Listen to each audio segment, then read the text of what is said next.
Adventures in time and space, told in future tense. Dimension X.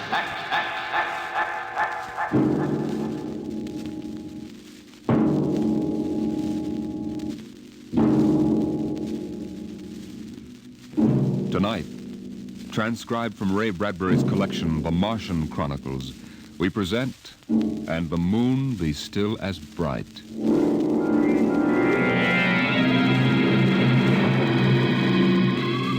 The first 3 expeditions to Mars left Earth in a mushroom of flame, arced through the atmosphere, and finally dwindled to tiny specks in the big eye of Mount Palomar telescope, and then were lost to sight forever. The prearranged landing signals flashed back to Earth, and then the radios went dead. One after the other, ships had disappeared and were never heard from again. But still, the rockets came. The 4th expedition emerged from the silent gulfs of space and angled down toward the floating red disk of Mars, down into an orbit, as the order came to land. Stand by for deceleration. Deceleration, aye, sir. Skids down. Skids down, sir. Engine room. Engine room, aye. Landing procedure. Fire 1, 3, and 5. Aye, sir.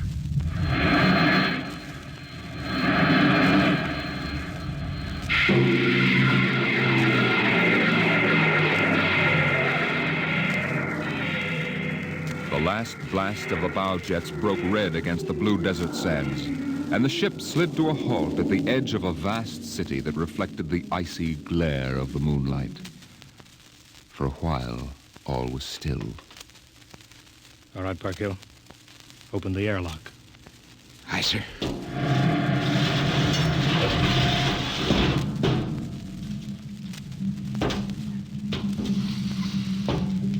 Fresh air. How about a fire, Captain Wilder? It's freezing. Later. We got work to do. Smell that air. You could get drunk on it. Say, there's an idea. Why don't we break out a bottle and celebrate? Biggs, there'll be no drinking done till we're secured. But we're landed, Captain. 3 other expeditions landed and disappeared within 24 hours. We're not relaxing security till we find out what happened to them. Maybe Martians? Exactly, Parkhill. Spender, you're an archaeologist. How old would you say those buildings are? Somebody built these cities. Oh, I can't tell till I study them more closely. It's a kind of engineering we couldn't duplicate on Earth. Those thin, reed-like towers and the stone filigree wouldn't stand up under Earth pressure. Beautiful, aren't they? I'm not interested in the architecture now. I want to make sure there's nothing there that might be dangerous. Mr. Hathaway. Yes, sir. I want you to take a reconnaissance party into the city and find out what's there. The cities all look dead from the air, sir. They look dead, but I want to make sure. Mr. Spender, you better go with Hathaway. Yes, sir. Don't waste any time gathering relics either. You can make an archaeological study later. Right now, I want a security report. Biggs? Yes, sir. We'll set up camp right here. No man is to go more than 50 feet from the rocket. And there'll be no celebration till Hathaway and his party report back. No, sir. It's just that we've been cooped up in there. That's all, Biggs. We've landed safely. We're not safe yet. Not until we know what we're up against here. We'll maintain full security till Hathaway gets back.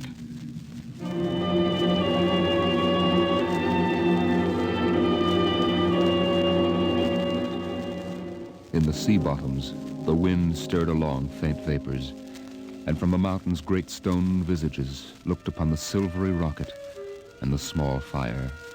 The sky was black overhead as the 2 racing moons threw knife-edge double shadows on the desert. All right, come and get it. Ciao. What you got to eat, Cherokee? Sawdust, smothered in cold lamb fat. Good. I thought it was something I couldn't eat.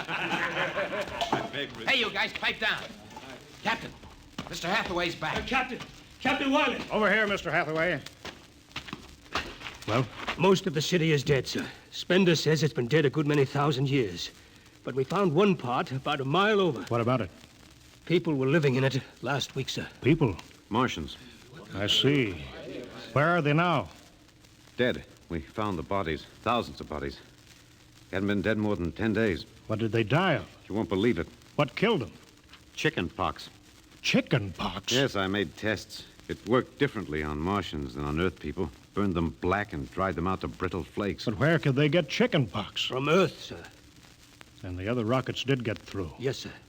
I don't know what the Martians did to them, but I sure know what they did to the Martians. Gave them chicken pox and wiped them out. They just didn't have any resistance to an Earth disease. There aren't any of them left? There won't be any. When a thing like that starts spreading, sir, there's no stopping it anywhere. It's 1,000 to 1. It's killed them all. This planet is through. Incredible. Think of it, Captain. A dirty, silly child's disease like chicken pox. It isn't right. Spender, take it easy, No, man. it's like saying the Greeks died of mumps or the proud Roman Empire collapsed because of athlete's foot. We didn't even give them a decent excuse for dying. We just gave them chicken pox. Spender, get hold of yourself. You didn't see those bodies, Captain. It must have been a shock, I suppose. You need a rest, a little relaxation. Martians are dead. There's nothing you can do about it now. Hey, you hear that? The Martians are all dead. Well, come on, let's break out a bottle and whoop it up. How about it, Captain? Well, all right, man. Oh, that's fine. Hathaway, see to the security guard. Yes, sir. Good Lord, do they have to do that now? It's been a tough trip. It's only natural they'd want to celebrate a little. Celebrate because the world died? Because a rotten little virus from Earth wiped out a whole civilization? Well, they're not thinking of Isn't there that. time later to throw old beer cans into the canals? A civilization died here. It's like butchering a pig in a churchyard. Spender, you think too much. We're lucky to get to Mars without catching a meteor in our bulkheads. Let it go at that. Save on Mars. The first statement, save on Mars. We gotta celebrate.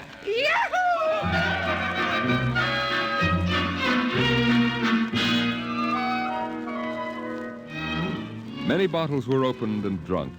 The voices got louder. The earth laughs and shouts echoing across the empty Martian sands. There was that time in New York when I ran into that blonde. Boy, what a blonde. Listen, the first thing she said. Spender listened to the wind over his ears, cool and whispering. He felt the land getting cooler. The stars drew closer, very clear. The air smelled clean and new. He looked at the cool ice of the white Martian buildings over there on the empty sea lands. What a woman. Hey, what do we do with these empty bottles? Save them. There's a 2-cent deposit. Throw them away. Hey, wait. How about that building? 2 to 1 for $1, I can heave one right through that window. You're on. Here goes. Bullseye! I owe him $1. Double or nothing on the next shot? Put that bottle down, Biggs. Who's that? Mr. Spender? Stop smashing those windows. What's the difference? The planet's ours now. I guess I can do anything with it that I want. Drop that bottle, I'll knock your teeth out.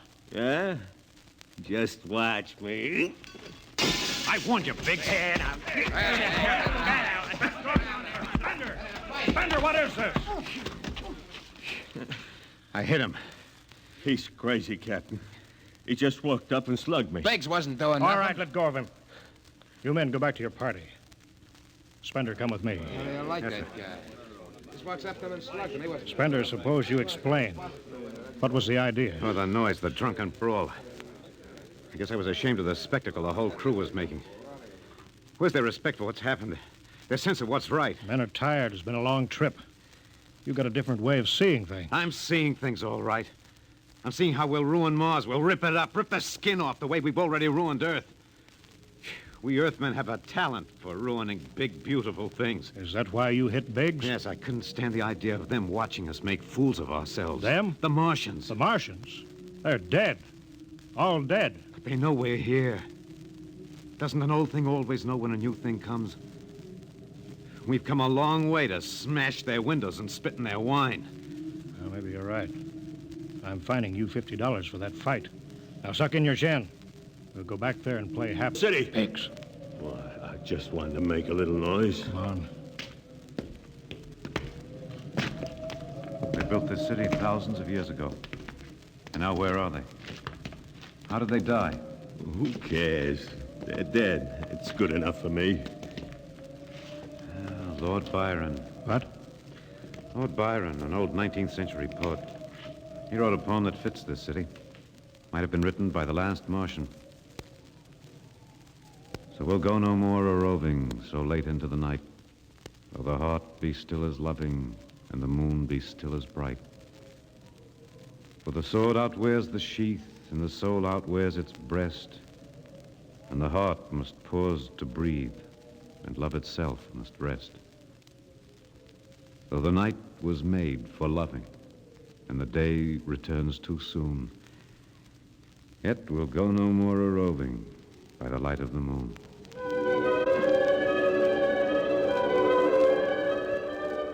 Without a word, the Earthmen stood in the center of the city. It was a clear night. There was not a sound except the music of the wind. At their feet lay a tile court worked into the shapes of ancient animals and images. They stood there, silvered by the double moons beneath the crystal towers of Mars. And then Biggs was sick, and the sour stench of liquor filled the cool air. The men of Earth had come to Mars. And Spender turned and walked away into the city, alone in the moonlight, never once stopping to look back.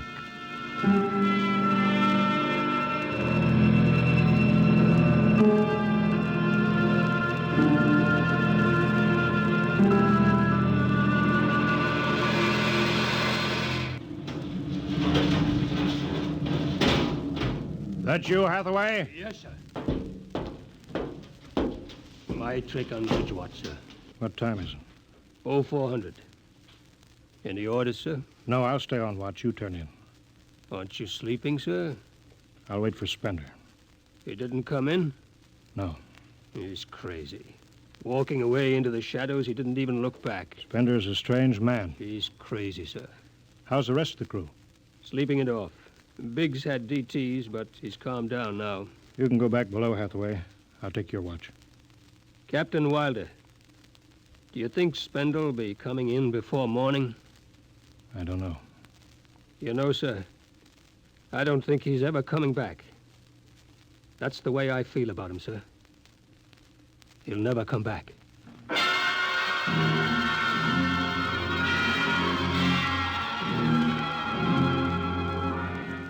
It was a morning that might have been a Monday, or a Tuesday, or any day on Mars. Biggs was on the canal rim, his feet hung down in the cool water, soaking, while he took the sun in his face. What are you doing back here, Biggs? Didn't you go out with the search party? Yeah, I come back. I got a blister. Sure. What do you mean? Look, Cherokee, you see that? Anyway, I had enough searching. 4 days hunting for that screwball Spender. Didn't find him yet, huh? Nah, good riddance. Oh, my feet, I'm gonna soak 'em good.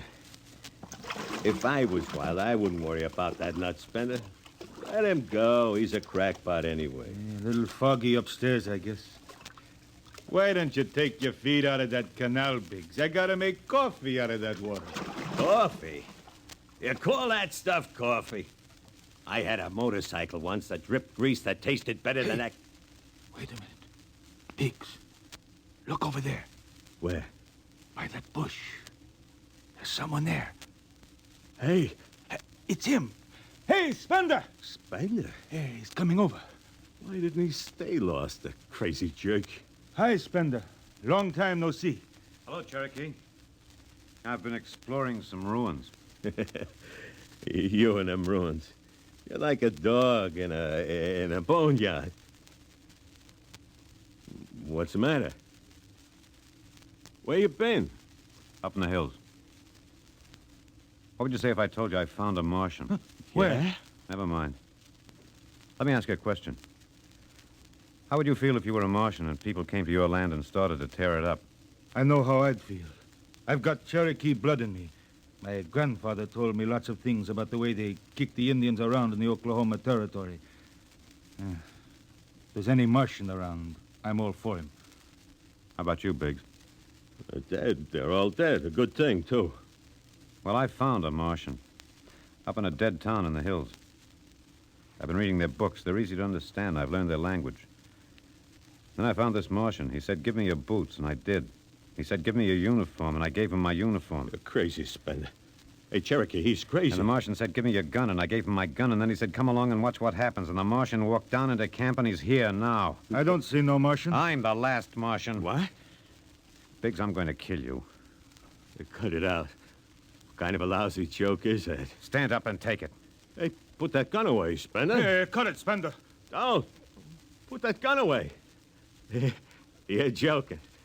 You're kidding, huh? Spender!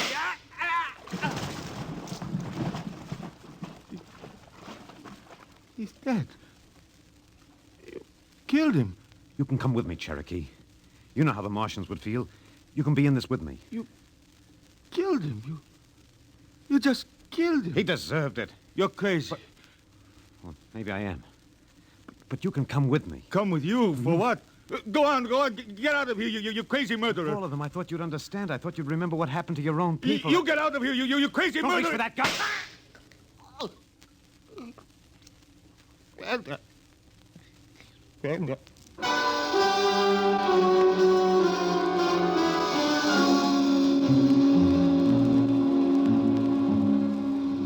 They're both dead, Captain Wilder. Who's missing? Only Spender. It must have been him, sir. Why didn't he come and talk to me? Why didn't Should have talked to me. I'd have shot his brains out. That's what I'd have done. He took him by surprise. There's no sign of a struggle. Hathaway, break out the arms locker. Issue pistols, rifles, and grenades. Yes, sir. You better get the Bible out of the navigation chest. We'll have to bury these two. Parkhill, Aye, sir. you start digging a grave. How about Spender? We'll have to go up in the hills and find him. Just let me at him with my bare hands. Crazy murdering louse. That's enough, Parkhill. The man is sick. He must be. Sick my That's enough. eye. Now grab a shovel. Start digging.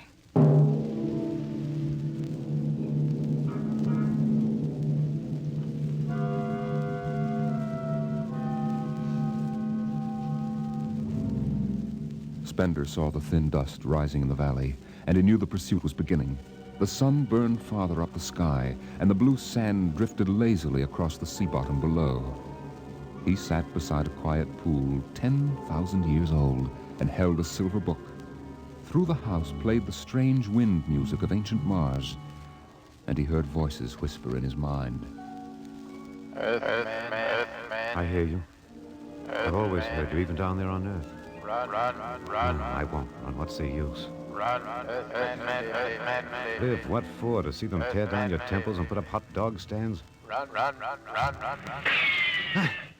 They've seen me. They know I'm up here. There's Wilder now. Got him right in my sights. Funny he hasn't ordered him to use grenades. He could lob one right up here and blow me to bits. Yeah, maybe the captain thinks I'm too nice to be blown to bits. He wants my death to be clean. Yeah, just one bullet hole in me, nothing messy. And why? Because he understands me. He's the only one in the crew who ever did. Well, at least I can do the same for him. Just one bullet in his heart, a nice clean death. All I have to do is pull the trigger and then...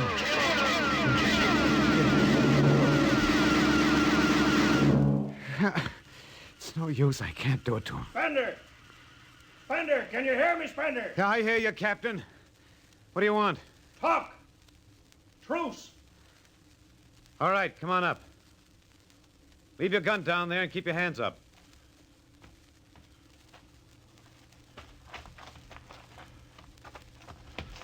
Spender, are you there? Over here.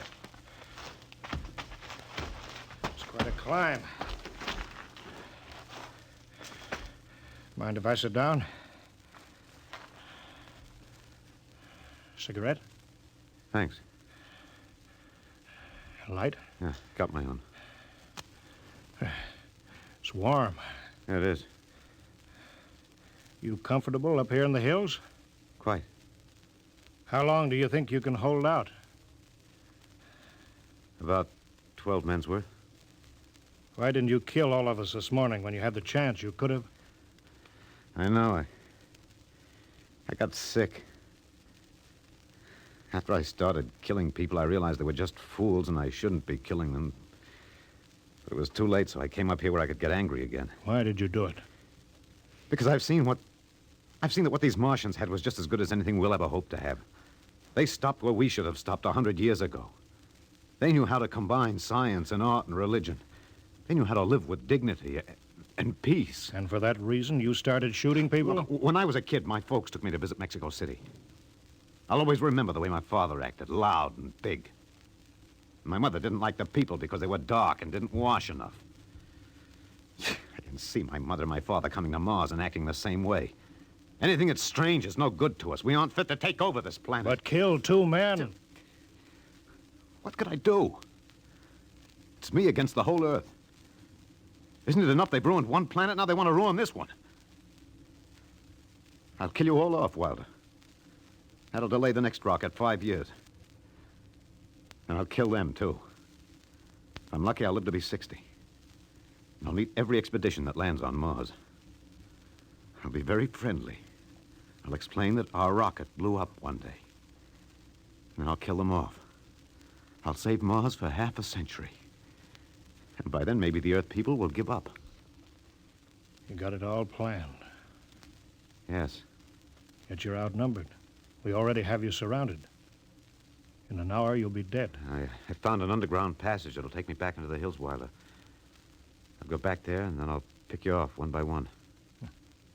We'll see.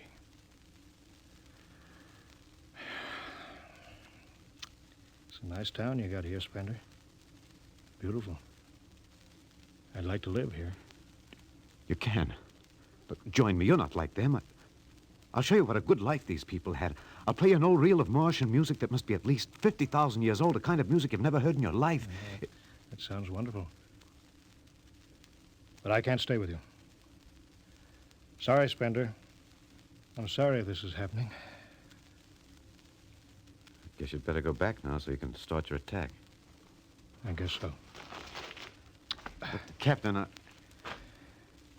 won't kill you. When it's all over, you'll still be alive. Then maybe you'll change your mind. No. There's too much Earth blood in me. I may even agree with you about all this. But that doesn't change what I've got to do. You won't stay? No. This is your last chance, Spender. You're sick. Come along with me quietly. No.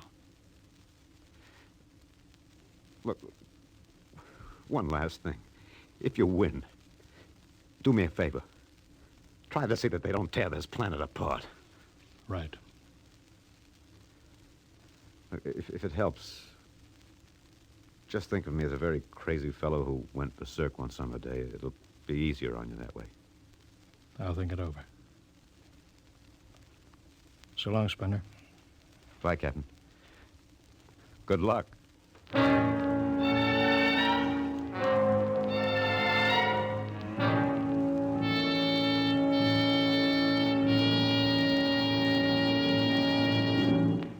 All right, we'll go after him now. Hathaway, you take the right. I'll lead on the left. You have to kill him. He won't come down. Make it a clean shot if you can. Get it over with. I'll blow his bloody brains out. No, Park Hill. Through Bloody the heart. brains. You heard what I said. Through the heart. Now let's go get him. They spread out again, walking and then running on the hot hillside places where there would be sudden cool grottos that smelled of moss and sudden open blasting places that smelled of sun on stone. The men ran and ducked and ran and squatted in the shadows. Blow his brains out. Just one slug, that's all he needs. Captain Wilder hugged the rock warmed by the sun. He gasped, for the air was thin and not meant for running. Spender lay at the top of the hill, and a gap in the rocks showed the white of his shirt against the shadows. Wilder looked at the towers of the little clean Martian village like sharply carved chess pieces lying in the afternoon. He saw the rocks and the interval between where Spender's chest was revealed. Go on, Spender, get out. You've only got a few seconds to escape. Get out to the caves and come back later. Go now, Spender. Or I've got to end it. I've got to think I'm right and pull the trigger. Go now. Get out. I'll get him. A slug in the head. I'll blow his bloody... No, Park Hill. Put down that gun. I've got to do this myself. Spender. Why didn't you get out? Why?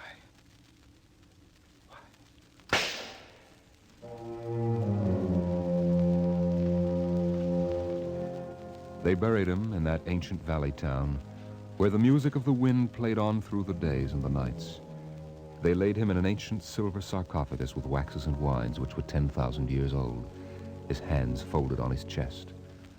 The last they saw of him was his peaceful face in the cold silver light of the racing twin moons. The captain found the poem in Spender's pocket, and he read it before he shut the marble door. So we'll go no more a-roving so late into the night, though the heart be still as loving and the moon be still as bright, though the night was made for loving and the day returns too soon, yet we'll go no more a-roving by the light of the moon.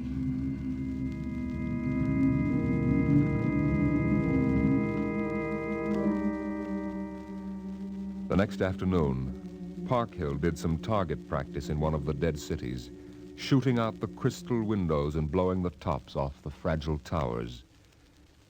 Captain Wilder caught Parkhill and nearly knocked his teeth out.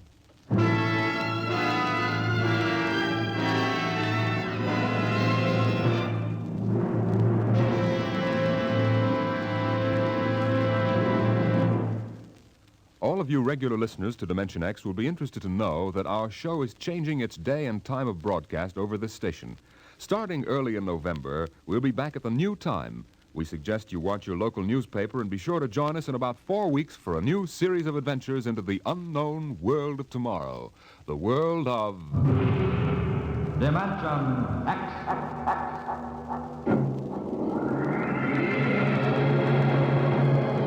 Tonight, Dimension X is transcribed, And the Moon Be Still as Bright. Adapted for radio by Ernest Kenoy from the original story by Ray Bradbury. Featured in the cast were Alexander Scorby as Spender, Wendell Holmes as Captain Wilder, and your host and narrator for the story, Norman Rose. Music by Albert Berman, engineer Bill Chambers. Dimension X is directed by Edward King. This is Robert Warren speaking.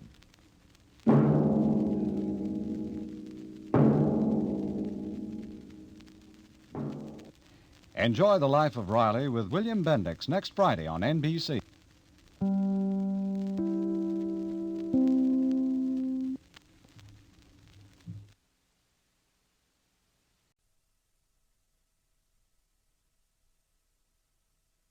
Described in future tense. Dimension X.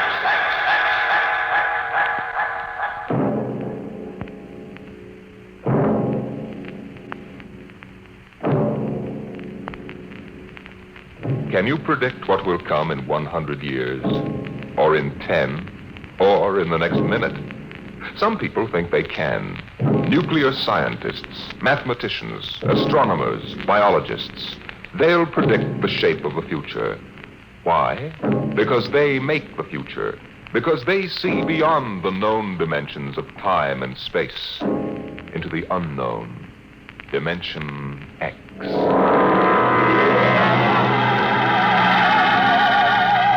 It was in the year of 1982 that spacemen first discovered the Great Galactic Barrier. In the past 10 years, rocket travel to the moon and the nearer planets had become commonplace. And then men fixed their sights on a more distant star, the remote planet known as Volta. 5 exploratory ships went out, and none came back, each in turn disappearing mysteriously at the same vanishing point, at an invisible wall somewhere in the vast outer reaches that became known as the wrecker of spaceships, the Galactic Reef. And yet the explorers refused to admit defeat. It was on June the 2nd, 1987, that the rocket Star Cloud made ready for takeoff, the 6th to attempt to crack the barrier and win through to Volta.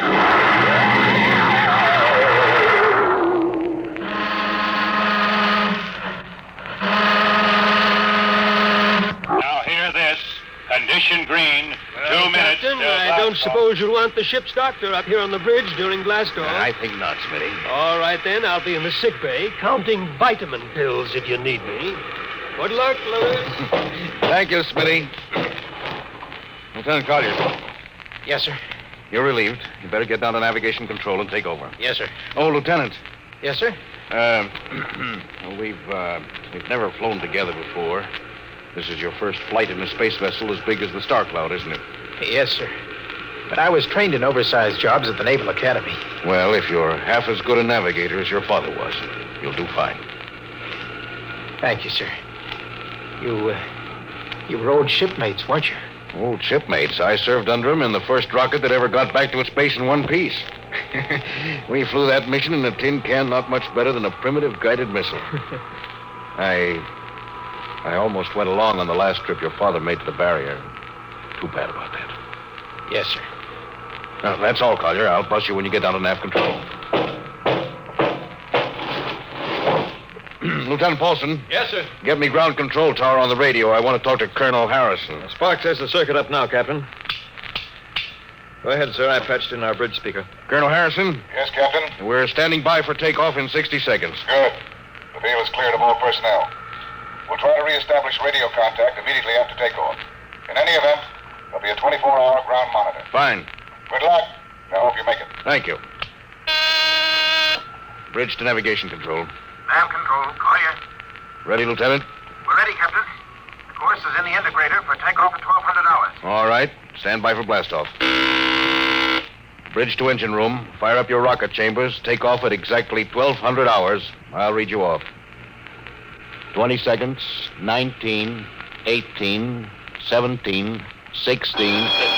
Condition red. Hold it. Revoke all orders. Who turned in that alarm? We uncovered a stowaway, sir. Stowaway? Where, Masters? Hiding in 6 Bay. Dr. Smithson found him. Have him brought up to the bridge. Engine room, kill your rockets and stand by. Orson, this is Colonel Harrison in ground control. What's holding you up? Trouble. What's the matter with you? What's the matter with you? There's a stowaway aboard. Stowaway? Yes, I thought your men were supposed to police this base. What's the matter with you? All right, Captain, take it easy. You know what this delay can do to us, don't you? 1 minute later, takeoff can throw us 1,000,000 miles off course. We'll have to reintegrate the whole works. Well, look, how long do you think it'll take? Don't bother me for a while. I'm busy. Stupid idiots. Captain Thorson. Oh, come in, Smitty. Here's your stowaway. I'll court-martial the... Charlie. Can you use a good radio man, Skipper? I see you two have met. Met? The skipper and me made 50 trips to the moon together. Didn't we, Captain? Charlie, if you wanted to come along, why didn't you volunteer? I did, Skipper. They turned me down. What's wrong with you? Acceleration bends. Oh. They said my arteries wouldn't stand another trip. Well, I'm sorry to hear that. But they're wrong, sir. I got one more good trip in me. Now, listen, Captain. You know these green kids don't know the first thing about space radio operations. You put a man like me on, I'll be getting you a bedtime story from Mars. Now, listen, Charlie, you know the regulations as well as I do. I can't take you much as I'd like to. Colonel Harrison will murder me for this. Oh, well, I'm sorry, Charlie. I'll have to put you aground. I'll tell you what. I'll ask Harrison to put you on his ground radio contact. It'll seem as if you were right here with us. He won't do it, sir. He'd better, or I'll have him busted to corporal for letting you sneak aboard. Now, you'd better be off, Charlie. Masters. Yes, sir. I'm sending this man aground. Give him time to clear the launching platform. Yes, sir. So long, Charlie. I'm really sorry. Good luck, Skipper. I thought you were going to have him drawn and quartered. If been anybody else, I would have, Smitty. But Charlie, well, he's kind of special. Been with me since my first command, when Giller run to the moon. If he wanted to come along this time, well, it's only through loyalty to me. You know, Lewis, I didn't realize it before, but you're almost human. Bilge. Navigation, Lieutenant Collier, you there? Nav control, Collier. Lieutenant, how badly are we fouled up? Can you recalculate the course, or shall I cancel the takeoff? I've already plotted a new course on the integrator, sir. Good. Can we take off in exactly 2 minutes? 2 minutes? Yes, sir. If we can, all we need to correct is for only a 1 degree deflection. I can do that before we breach the stratosphere. That's quick work. Are you sure? Positive, sir. Well, all right, Collier. I'm putting it in your hands. We'll blast off on your signal. Lewis, isn't that a lot of responsibility for a young green officer? Yes, but if he can't do his job, I'd rather find out now than at the galactic barrier.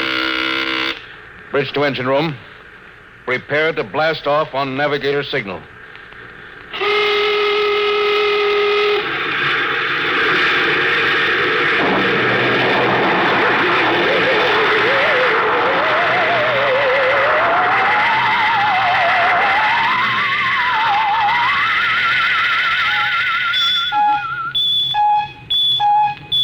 How are we doing, Collier? Coming on the bearing, sir. 4, 3, 2, 0. We've intersected the course vector. Good work, Collier. The course is corrected, sir. Ready to go into atomic overdrive anytime you say. All right, stand by. Now hear this. Now hear this. Prepare for maximum acceleration. Bridge to engine room. Kill your rockets. Rockets out. Fire up number 1 cyclotron. Number 1 ready. Fire up number 2. Number 2 ready. Withdraw your dampening rods. Aye. Fission chamber ready. Blast tubes cleared. All generators operating at capacity, sir. Right. Go into overdrive on the count of 0. 5 seconds, Captain. 3, 2, 2, 1, 1, 0. 0.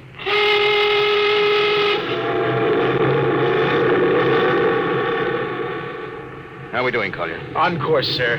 She's running hot and true. Well, my compliments, Lieutenant. Thank you, sir. This job would have done your father credit. He was one of the best navigation officers I ever saw. Thanks, sir. Now start your gyros and put her on robot control. The bridge is yours, Mr. Collier. If you need me, I'll be in Dr. Smithson's office. Yes, sir.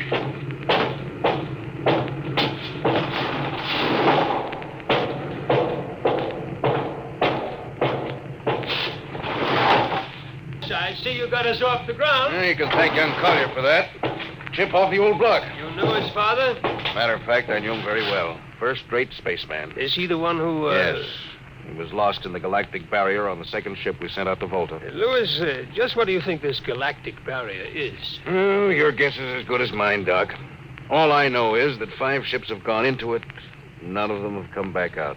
How about Miss Strovik's theory that it's a time warp in space, that the ships reach it and slip into another dimension? Rubbish. My theory is that the galactic barrier is nothing more than a radioactive layer of some kind. What makes you say that? Well, we know that radar signals bounce off it like they were hitting an invisible glass wall. And we know that it destroys our ships and crews in some way. There's no other logical explanation. What makes you think we can get through it, Lewis? Because we're ready for it. The others weren't. The entire hull is completely shielded with lead. We can crack through any radioactive cloud ever detected. Besides, we're equipped with some new UHF radio devices that should enable us to maintain radio contact with Earth. Nothing can happen. Absolutely nothing. Who are you trying to convince? Myself, I suppose. Lewis, you've had your share of glory. First skipper to reach the moon back in 1962. You could have retired. Why are you risking this trip?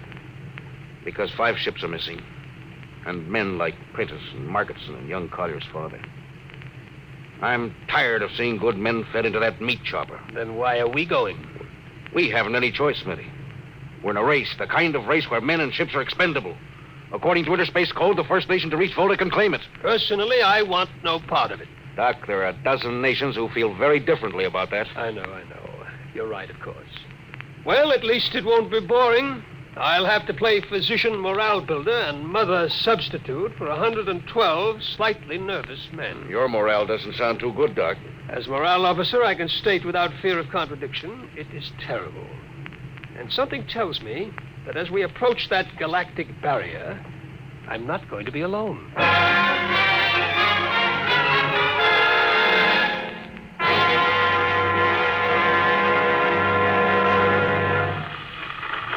Hello, Earth. Hello, Earth. Captain Thorson of the Star Cloud calling Earth. Star Cloud to Earth. Can you read me? Hello, Star Cloud.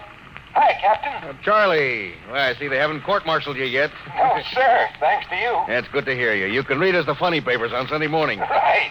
How's our signal? Strong. Clears the bell. Well, here's our log report for Colonel Harrison. Ready? Shoot. June 2nd, 1987. 4 weeks out from Earth. Running true, no radiation. Operation normal. Still making our approach to the galactic barrier. That's all, Charlie. See you later. Good luck, Captain. I sure wish I was with you.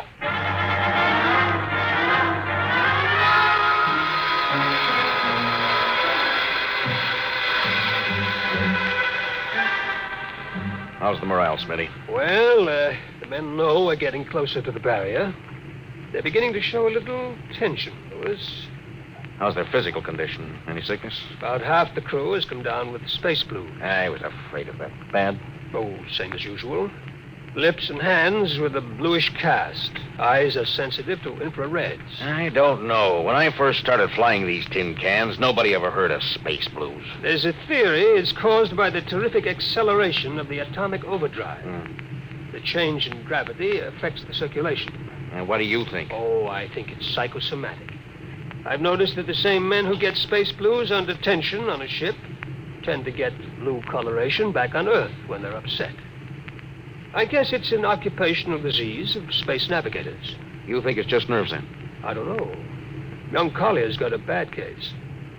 Yes, I think it's tension from overwork. Well, maybe you need some vitamins. Louis, when will you realize that vitamins are not a panacea for all the troubles of mankind?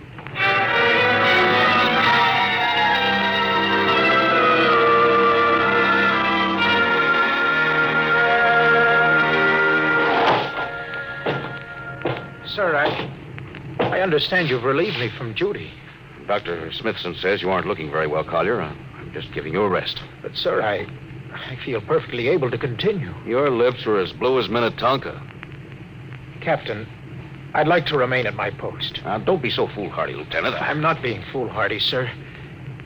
You see, I have a special personal reason for wanting this expedition to reach Volta. Oh, your father? Yes, sir, my father. You think he might still be alive? Huh? Sir, I have to find out what happened. I think I understand. Very well, Collier. Report back to duty.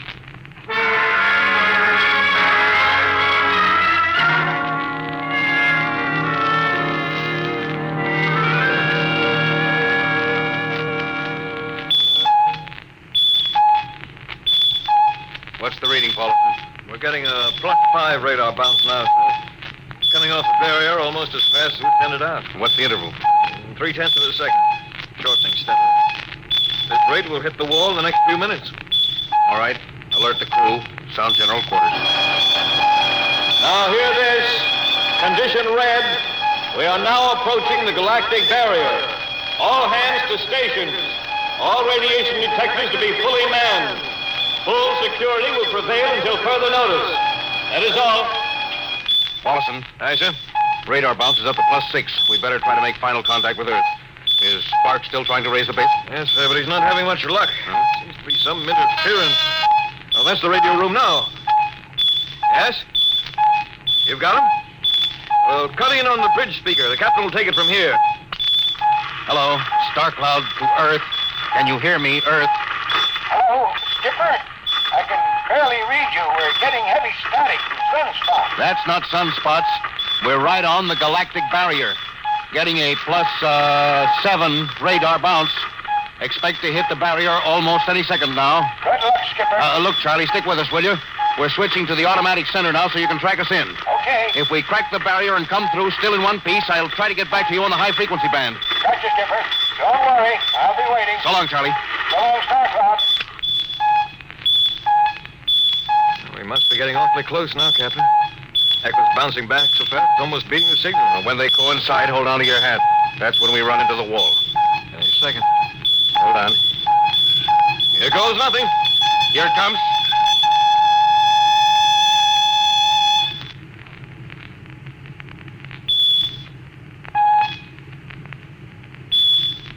Captain? What? Nothing happened. We made it. We made it, Captain. No radiation, no time warp, no nothing. The crew's gone crazy, sir. Let them. They earned it. Hey, Doc, can you break out a few bottles of snake bite serum for medicinal purposes? I sure can, Louis. This calls for a celebration. How's your morale now? Couldn't be better. How's yours? Couldn't be better. Hey, what the? Condition red. Condition red. Radiation detected. Condition red. Radiation detected. Holy mackerel. Look at the needle on that indicator. Paulson. I see it, Captain. We're picking up radiation like crazy. What's it like? It's a strong impulse. What kind? I don't know, sir. Too long for a cosmic ray and too short for UHF. The ship's lousy with it. Man your battle stations! Paulson, track it down. Triangulate it and make it fast. I want a directional fifth. Yes, sir. Engine room. Yes, sir. We're picking up radioactivity. Is it the fission chambers? No leak here, sir. I'll check your gauges. Nothing here, Captain. Must be coming from outside. Damage control. Yes, sir? Is radiation penetrating the lead field? Haven't found anything yet, sir. Well, keep at it. Paulson, how are you doing? I've got a fix, Captain. What is it? I'll have to recheck my figures. Hurry up. The angle is correct. Come on, man, for Pete's sake. What's the radiation from? It's coming from inside the ship. That's impossible. Oh, sir, I've checked it twice. Well, it's got to be the engines. If it is, we're finished. Engine room. Yes, sir. That radiation must be in the overdrive pile. No, sir. It isn't here, sir. Are you certain? Yes, sir. All right, keep checking. Well, only one thing left to do. Paulson, get a Geiger counter. We're going to start combing this ship inch by inch. Yes, sir. Turn it on. Yes, sir. Ready, Captain. We'll check the atomic guns first. Come on. We'll cut through the officers' quarters to ordnance. Yes, sir.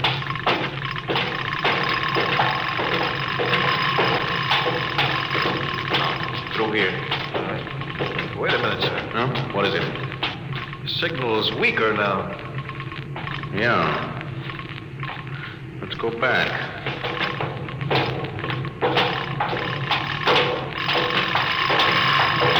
Hold it. Seems strongest right about here. Doesn't make sense. Whose cabin is this? Lieutenant Collier's. Collier. Oh, he's down in nav control, sir. We'll try the door. It's not locked, sir. Yes, it's in here, all right. Listen to that counter. It's strongest over here. Open that wall cabinet. It's locked, sir. I'll smash it. Shut off the Geiger counter. Well, what do you make of this, Paulson? Well, it looks like some sort of portable transmitter, sir. That's before in manufacture. I don't recognize the calibration symbols at all. I've never seen anything like it. Which raises a small question. What is Lieutenant Collier doing with a transmitter in his cabin? I don't know, sir. Well, I intend to find out, Paulson. Get down to nav control and bring Collier up to the bridge on the double. Well, hadn't we better find some way to shut this thing off first? I know a way.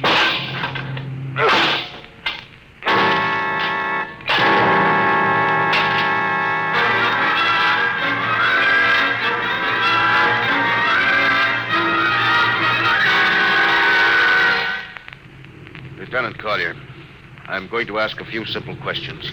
Yes, sir. And I want a few simple answers. Yes, sir. What were you doing with the transmitter in your cabin? Transmitter, Captain. You know nothing about it? No, sir, I don't. Do you recognize these calibration symbols? No, sir. Well, can you think of how it might have been placed in your cabin without your knowing it? No, sir, unless someone came in while I was on duty. Well, would that have been possible? Well, I suppose so. Well, if someone had a key. I found your cabin door unlocked. I meant a key to the wall cabinet. I didn't say the wall cabinet. Oh, what? Well, sir, I... You what, Lieutenant? How could you have known it was in the wall cabinet? Well, I just assumed. Lieutenant Collier, I find it hard to believe you would lie. Having known and respected your father and having observed the way you handled your job. However, I intend to get to the root of this thing. May I have your wristwatch, Lieutenant? Sir? Your wristwatch. Here you are, sir. Paulson, turn on that Geiger counter. Yes, sir. Now hold this watch next to it. Yes, sir. That's all. Lieutenant, if you hadn't any close contact with that transmitter, how do you explain the radioactivity of this watch? Well, I don't, sir. I think you'd better. To whom were you sending those signals? Condition red. Condition red. There's your answer, Captain. What is this, Collier? Alien spaceship approaching. Alien spaceship approaching. Collier, who's aboard that ship? All right, now talk. Very well, Captain. My mission seems completed. Your mission? Are you admitting that you're an agent of a foreign power? I am stating it. What nation? No nation, Captain. What? I am an agent of the Voltan government. The what? The government of the planet of Voltan. Are you crazy? Are you so stupid that you think your people are the only ones who can invade another planet? Lieutenant, what do you mean? We've had agents operating on Earth since 1945. I don't believe you. What do you think happened to those 5 ships, Captain? Where do you suppose we got our information? Well, Your language, your culture, family background. Your appearance, you look like... Like Commander Collier? Is that so surprising, Captain? We had a living model. I ought to kill you. That would be very foolish, Captain. I would advise you to surrender without delay. Alien ship now coming into ordnance range. I'll deal with you later, Collier. Paulison. Yes, sir. Put this man in irons and take him away. Don't worry, sir. We'll take good care of him. Carpenter, Robinson. Gunnery. Gunnery, Richardson. What's the range? 10,000 meters. They're closing fast. What's your guns on radar tracking? Tracking. Coming on the bearing. Fire. Fire, Richardson. Did you hear me? Fire! What's the matter down there? Did you hear me? Richardson, answer me! What? Who? It's no use to shout, Captain. Collier. How did you get loose? Where's Paulison? Lieutenant Paulison is dead. All stations, Lieutenant Collier has escaped. Seize him, men! Don't waste your breath, Captain. Your men can't hear you. What? Those still alive are my men. You're lying. No, Captain. Every ship that has ever left Earth was controlled by a Voltaire crew. That's impossible. Those were hand-picked men. Hand-picked by us. I don't believe you. Then why not call for help? Carpenter, Robinson, Haley, report. Carpenter. Robinson. Haley. Wait. Report. You see, Captain, it is quite useless. The Star Cloud will be taken to Volta for, shall we say, further experimentation. I see. Of course, there's one thing you hadn't counted on. And just what is that, Captain? This...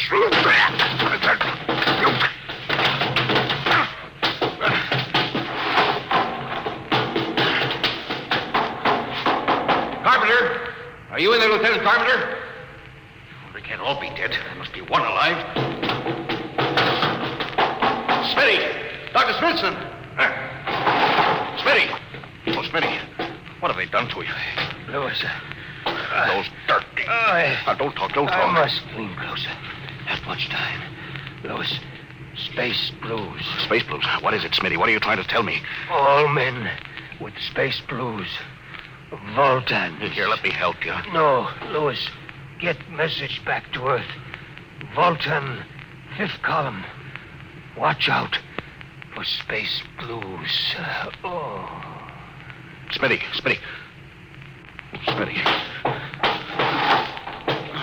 Captain Thorson,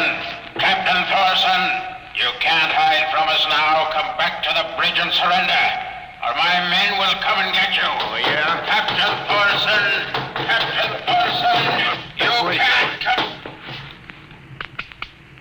Hello. Star Cloud calling Earth. Please, God, let me through before it's too late. Hello. Star Cloud to Earth. Come in, please. Come in, please.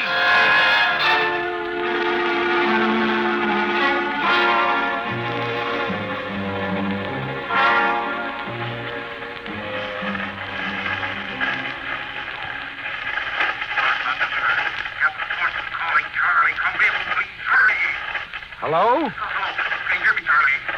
Skipper, is that you? You getting my signal? It's coming in a little louder now, Skip. Keep sending. Thank God, Charlie. Now listen to me. Not much time. Get word to Colonel Harris. Crew, mutinied. Most of the crew members, Voltans. What? Voltans. Spell that. V-O-L... Voltans? That's right. They're from the planet Volta. Skipper, are you all right? Look, Charlie, this is serious. They'll be here any second. Now listen, they have a 5th column on Earth. They're planning to invade you. You don't mean it. Of course I mean it. Now tell Harris. Posing as humans, you can detect them by space blues. You got that? Only Voltans give space blues. Charlie, did you hear me? Space blue. I get you. Quick, get Charlie at the thing. You warn everybody. Captain? Open the door. Captain! Captain Thorson! Hello? Hello, Star Cloud! Come in! What's the trouble, Sergeant? I was just trying to raise the Star Cloud, Colonel. Had me luck? No, sir. No contact. No contact. No, sir. Nearly an hour since they hit the galactic barrier. I don't understand why they haven't tried to get a message back. No, sir. Neither do I. All right. I'll take over for a while. Yes. You do that. You go right ahead, sir. Right. Oh, Charlie, you'd better go out and get yourself some coffee. You look a little blue around the gills.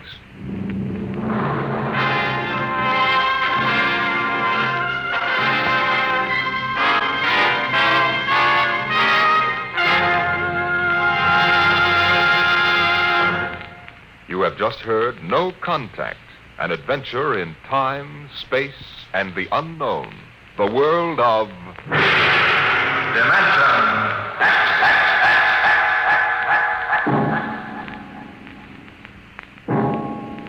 Next week we have a cheerful little tale that starts with the disappearance of Grant's tomb. It's about a veteran newspaper reporter and a strange little man who calls himself the world's greatest genius. You'll hear all about it next week at the same time when we present The Professor Was a Thief.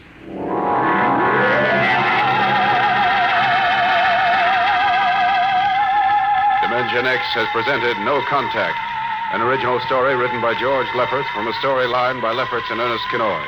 Featured in the cast were Louis Van Ruten as Captain Thorson, Donald Duca as Lieutenant Collier, and Cameron Prudhomme as Charlie. Your host was Norman Rose. Music by Albert Berman, engineer Bill Chambers. Dimension X is produced by William Welch and directed by Edward King.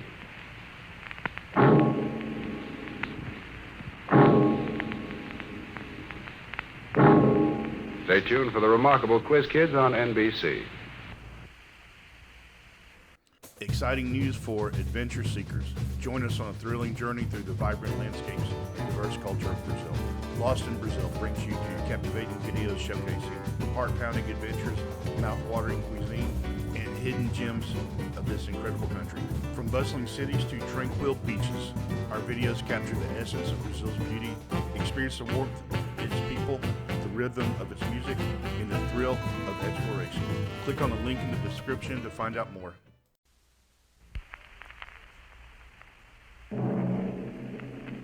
Adventures in time and space, transcribed in future tense.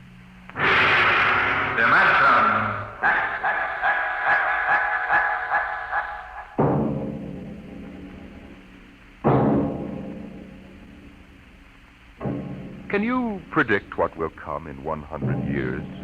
Or in 10? Or in the next minute? Can you see beyond the known dimensions of time and space into the unknown Dimension X? Today we tell you a story of America's largest city, a story that began in the bustling city room of a New York metropolitan jail.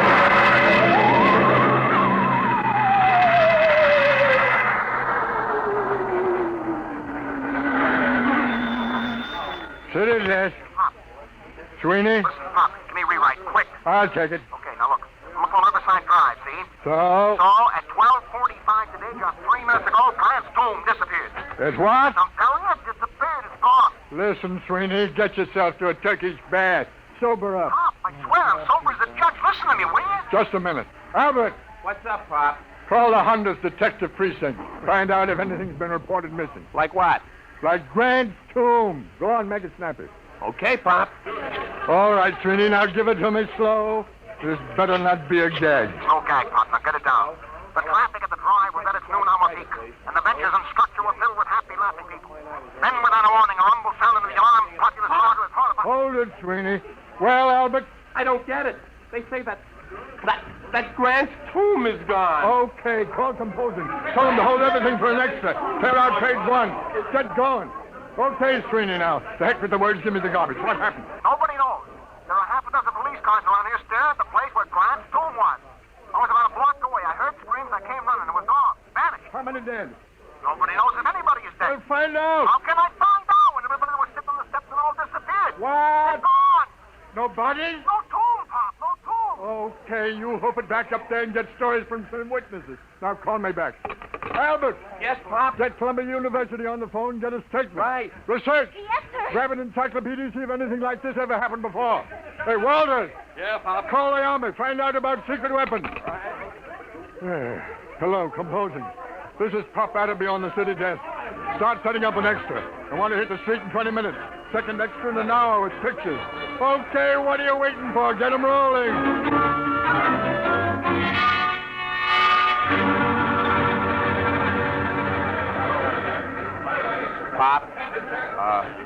Oh, I'm busy, Albert. Yes, sir. Pop, Mr. Colborne wants to see you. Pronto. Tell him I'm busy. Well, he says to come now. Oh, of all the flat-headed publishers to saddle a newspaper with. Okay. Sweeney calls, switch it to Colburn's office. Okay, Pop. Come in. Listen, Mr. Colburn, I'm very busy now. There's an extra on the rollers. And... I know. I just called composing and ordered them to stop it. Stop it? How you... Adamby, you've been on the city desk of the Herald for 25 years now. Since when do you waste thousands of dollars on an April Fool issue? April Fool? Listen, Grant's tomb is missing. Is that a story, or am I dead from the neck up? Did you check it? Yes, and Sweeney... How do you know it's true? Well, if you... What do you mean spreading cold terror all over town? But Sweeney... The devil with Sweeney. How do you know it isn't just a hallucination? Mass hypnotism, something like that. Well, what if it is? Adderby, if this is a farce, we'll be in Dutch, but good.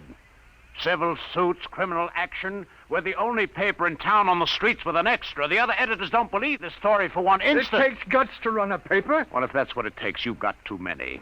You took the authority for this without even trying to find me and get an okay. Your father-in-law knew a story has to run while it's hot. All right. You ran this while it was so hot, our first 10 papers drove the city into a panic. How do we know this whole thing isn't a big... Hello. Now there's Corborn. Yes, he's here. It what? Oh, well, that's fine. That's fine and dandy. You're fired. What? It's your star reporter, Mr. Sweeney, formerly of the Herald. Formerly? Give me that phone. Hello, Sweeney. Did you get the pictures? How are things up there? I'll need more witnesses. What? It's back. Fine. What did you say? It's back. Grant's tomb is back. I'm sorry. You're sorry. All right, Golden Boy. Now give it to me slow. Make it sound intelligent. It just reappeared, that's all. What about the people who were inside? All back. Don't remember a thing. It's just like it never happened at all. It's a miracle. It's a miracle. We got an extra on the streets with 28 types screaming that Grant's tomb has vanished, and you calmly called me up to tell me that it's back. But it was gone. I tell you, Pop. Sweeney. What? Do me a favor, will you? Yeah, what? Drop dead. Well, that'll be. Guess we run a attraction. Just doesn't make sense. 12 police cars saw it. We've got statements from witnesses. I told you it was hysteria. Look at the man from Mars broadcast that Orson Welles did. 1,000 people will swear they saw the monsters. Oh, I don't know. I'm all confused. Well, let's look at it this way, Adderby. Maybe you've had enough. Enough what? You've been on the city desk 25 years now. That makes you, 55? 54. What are you driving at, Mr. Colby? I mean, maybe you ought to retire. Retire? We need new people, new ideas. I've been thinking about it for some time now. With Social Security, you'd get... About $20. Fine. Now, you listen. I brought this paper into the world, and it's going to take me out. I was on that city desk before you ever heard of a stick of type. Then you come along and marry a publisher's daughter. That's enough. I made a mistake, okay. Anybody can make a mistake. I still think there's something in this story. Sweeney's been around too long to blow one like this. Even when he's drunk, he's a better newspaper man than most. I'm sorry. Effective today, you're relieved as city editor. Sanford will take over. Sanford? Why, he's green as grass. If you want to stay on in some minor job... Such as... Well, how about science editor? Science editor. You could have the office right next to mine. It'll pay the rent. Well? Oh, I don't know. I don't know what I'll do. I've been on the city desk so long. Well, maybe it's too much excitement for a man your age. Stop writing me off, will you? I'm sick. I'm 54. And a man at 54... is no longer a boy. Oh, I don't know. Maybe I am losing my grip. Gotta go somewhere and think it over. All right, Adderby. Take your time. I'll be across the street at Burley's bar if you need me. I'll let you know before the bulldog hits the streets.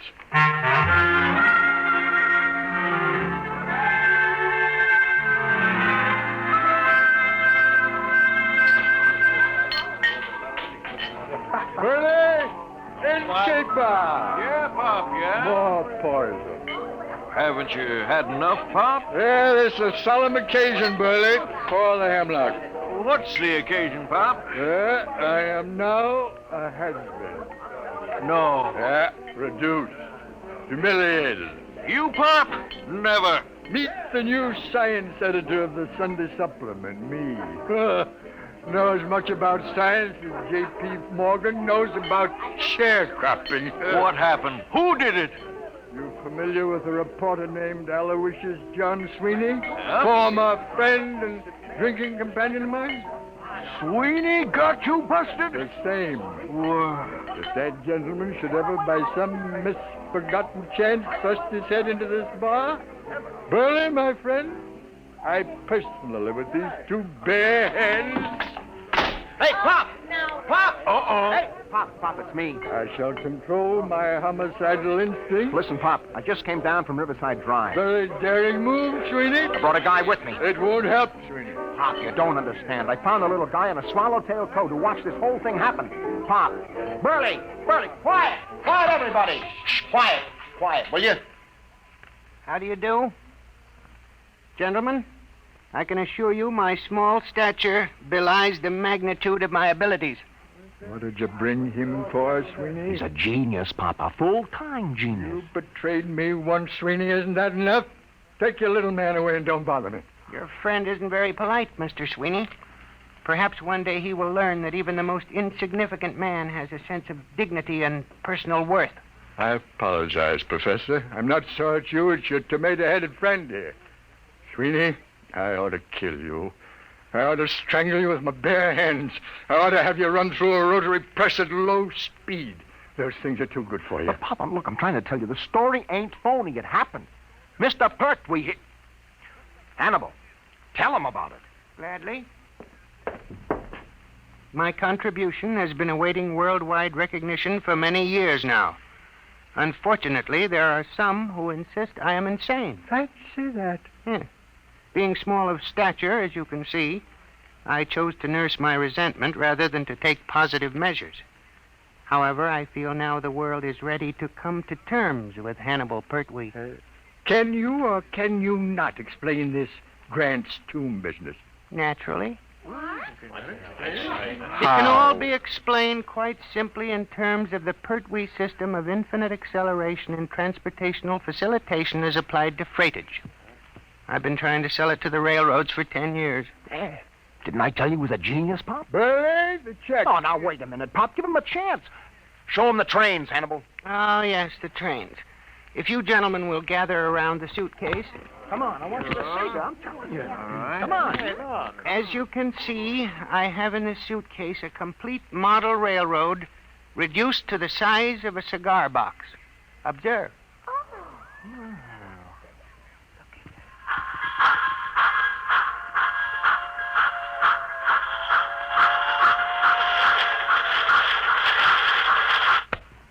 That's enough, I think. They run! Just like real trains! Sweeney, not content with ruining my life, losing me my job, driving me to alcohol, you're now trying to drive me out of my mind with an obvious madman who builds model railroads. Here's the money, Burley. Keep the change. Oh, but, Pop, Goodbye, look. gentlemen. Pop, you're not even giving him a chance. Out of my way. Listen, Pop, Out of my way. It's always the same. They won't listen to me. Oh, I guess Pop is losing his grip. I hate them. No, don't take it so hard, Hannibal. Maybe it was all a hallucination. The Pertwee theory is not an hallucination. Sure. Well, it was a good try anyway. I guess I'll go back to the office and pick up my stuff. But I'll show them. Someday they'll listen. Sure. You'll show them, Hannibal. Hey, Burley, fix Professor Pertwee here with a double scotch. Ahead, make it a triple.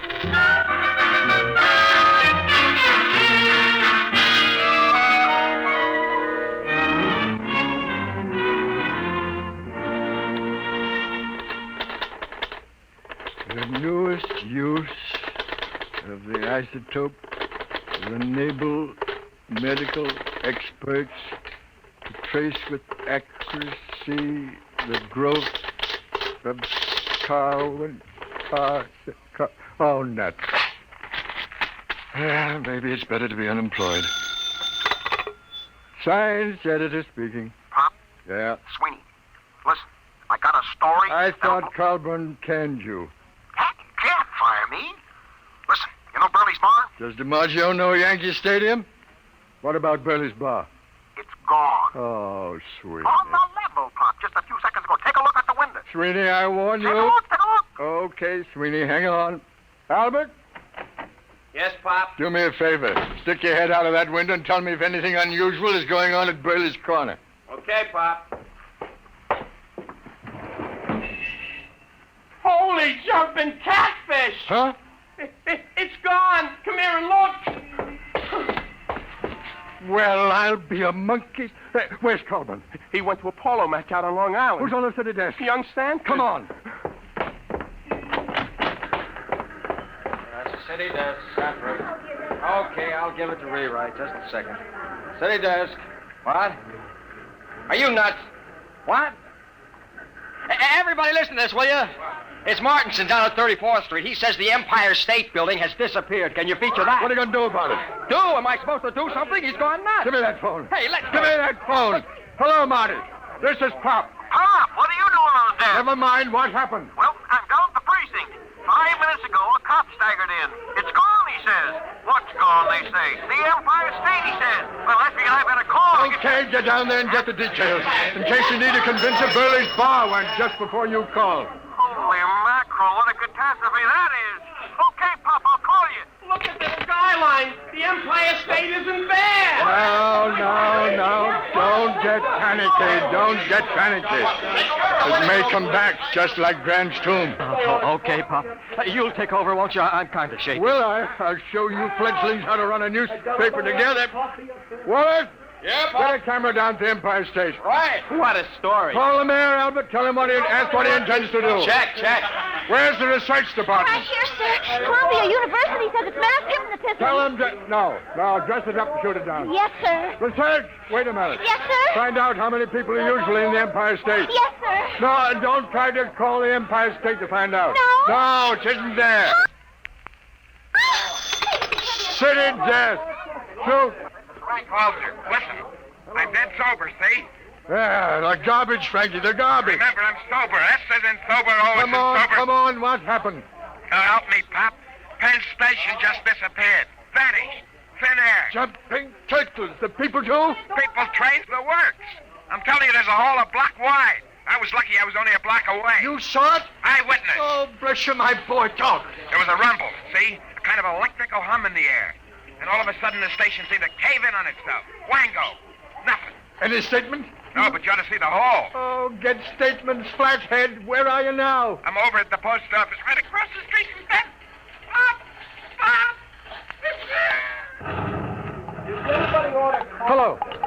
Hello, Frankie. Frankie, operator. Pop, we got a flash. The United States Post Office just went.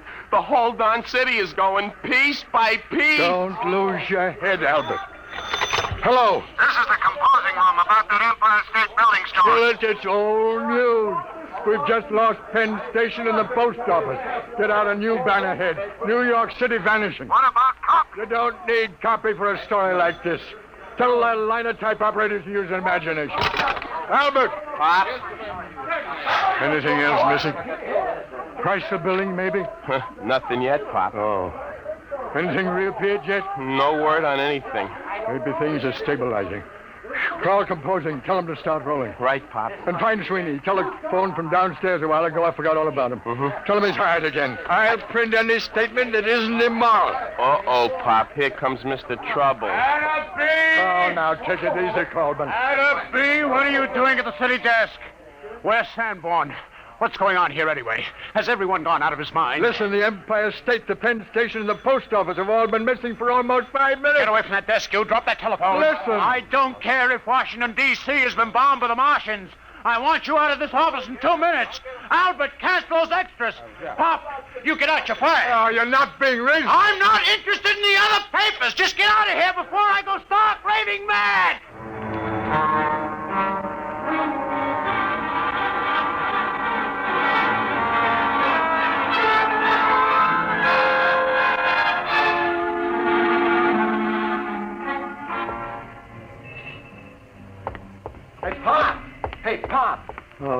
Sweeney.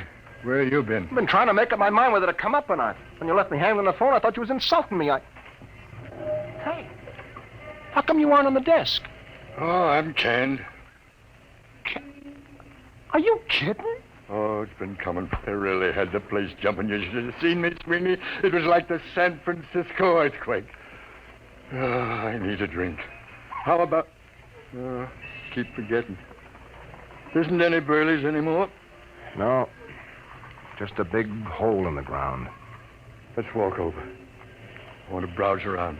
Oh, Pop, there's nothing to see. Well, let's take a snoop anyway. Just for old time's sake. Well, okay, Pop, let's cross. We got the light.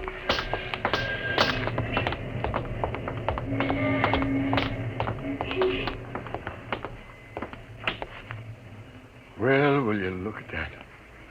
Who would ever thought that less than 10 minutes ago there was a building here? Yeah. Let's climb down and have a look, Sweeney. Well, what for, Pop? It's getting dark, you know. We'll break our necks. Sweeney, where's your old reporter spirit? Come on. Well, okay, but I don't see what you expect to... Ooh, my ankle.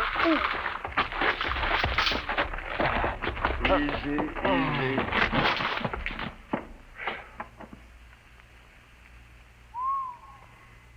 Clean as a bone. Well, let's walk around a bit. See anything? No, just rocks, pieces of the foundation. I'll bet you that... Pop, wait a minute. What? Will you look at this? So small I almost missed it. Well, I'll be a son of a perfect scale model of Burley's. Less than 4 inches tall. What do you suppose this is doing here? I don't know. Can I help you, gentlemen? Pertwee. What are you doing down here? I'm looking for my model. Thank you for finding it. Oh, this is yours, is it? Certainly. Now, if you'll be kind enough to hand it to me, I'll just put it back in my suitcase. You better give it to him, Pop.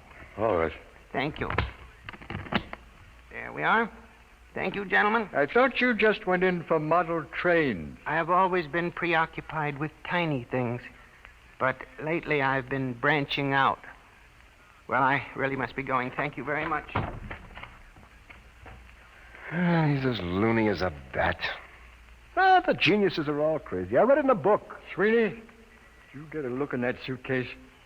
Sure, I seen it when he opened it in the bar this morning. I mean just now. Oh, why? This morning when he opened his suitcase, he had a little round tube and a set of model trains in it. Nothing else. So? This time he had 3 other models. So what? Nothing.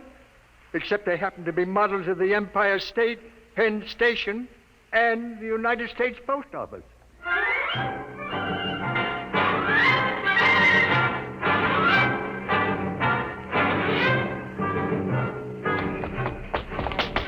There he goes down the block, Pop. Pertwee, come back here. He's starting to run. Here's a cab. Come on. What to, Mac? Catch up with that little guy running down on the block. Make it fast. Okay, Mac.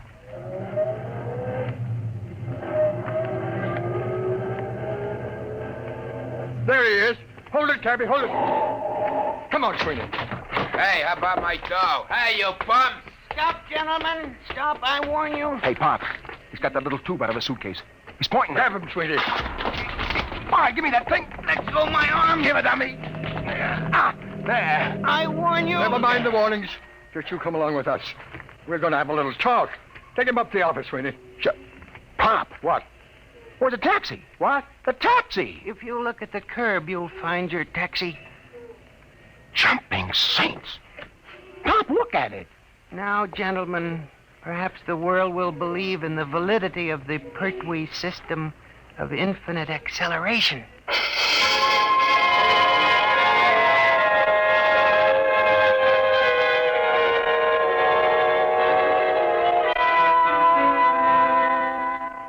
All right, Hannibal, now you start talking. I won't. Hold his hand, Sweeney. That's a pleasure. Well, Hannibal? Let me out of this office. Talk. Never. Sweeney, where's the tube? It's right here, Pop. Now, Hannibal, I give you 5 seconds to talk, after which I'm turning this tube on you for a taste of your own medicine. Now, think it over. 1, 2. No. 3. I hate them. Why should I save them? 4. All right. Put it away, please. That's better. Now, How did you do it? Many years ago, Einstein posed the theory that if an object were sufficiently accelerated, it would gradually flatten out and eventually disappear altogether. Working on this approach, I evolved a method of accelerating the atoms within the molecules, setting an object spinning in 4 rather than 3 dimensions. For many years, I tried to sell my idea to the railroad for condensing freight and storage. And you start the thing spinning with this little tube? The tube sends out a whirling ring of electrons which engulf the object. Why did you turn it on those buildings? I was driven to it. Only something dramatic could shock the world into realizing my greatness. But you'll restore them. You brought back Grant's tomb. I can restore them, yes. Not can, Hannibal. Will. On one condition. Well? That your paper give me full credit for my scientific achievement. Front page, pictures, a complete story. It's a deal. Wait a minute, Pop. We don't even work for this paper anymore, remember? We'll take care of that little matter, Sweeney. Mr. Coleman, this is Pop Adderby. You've just rehired me. Now, if you'd care to step down the hall into my new office, I think I can show you something make your hair stand on end. I have 3 missing buildings in my desk drawer. Well? He's on fire. Says he's coming down here to have me committed to an institution. Fine. All right, Atterby, all right. What's going on here? I fired you. I ordered you off these premises. If this is a joke, Well, Mr. Coleman, you see these models? What about them? What would you say if I were to tell you that these 5-inch models are actually the Empire State, Penn Station, the United States Post Office, and Burley's Bar, and a taxicab, all compressed 500 times? That there are people in them so tiny they can't see them. That even time is so compressed inside these buildings that movement is impossible. This is insanity. Who is this man? Sit down, Coleman. The show hasn't even started yet. Sweeney, put the taxicab out in the middle of the floor. Okay, Pop. Now, stand back. Hannibal, here's the tube. Now, do your stuff. Stand back. Now. Good Lord. I don't believe it. It's getting bigger. I reversed the polarity of the spin very gradually. What's the idea of blocking traffic, you lousy bum? Hey, where am I? Hey, what happened? How did my cab get in this office? Take it easy, George. What is this? Who are you? Hey, ain't you the fare that skipped out on me? Hey, what is this, a bug house? Well, Mr. Coleman? I don't understand. But you do believe. Well, yes, I saw it right before my eyes. Okay, well, then here's the deal. You give our boy Hannibal a front-page spread with pictures. He'll take these other buildings back to the original sites and restore them just like they were, with our cameras getting exclusive shots. Now, is it a bargain? Is it a bargain? I may not be the best newspaper man in the world, but this is the biggest thing since Noah's Ark. You're rehired as city editor at your old salary. My old salary? All right, plus a 500 bonus. It's a deal. Sweeney, call composing. Tell them to double the size of the front page. Have them hold it for a red banner full-page headline. Got that? Right. Hello, Albert. This is Pop. Listen, I want all photographers up in my office right away. Call research. Tell that girl to have Columbia send a battery of big shots over to the former site of Penn Station. Copy. Hey, Mike. Copy, boy. Hey, Mike. I'm busy, George. Sweeney, what's the word? What must that? All right. What is it? All I want to know is, how do I get my hack out of this office?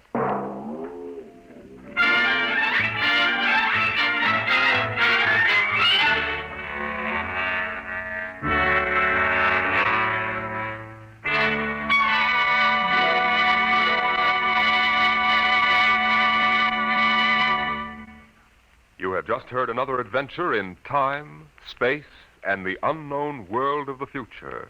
The world of... Dimension X.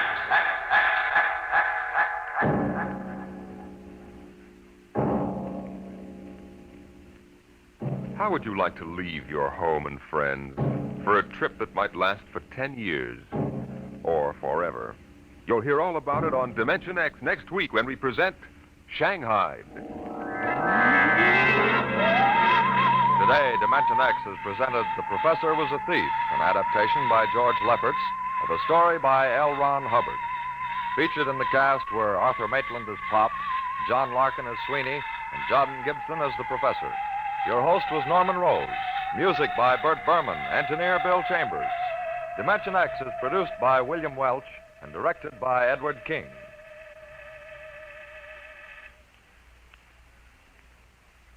Three chimes mean good times on NBC.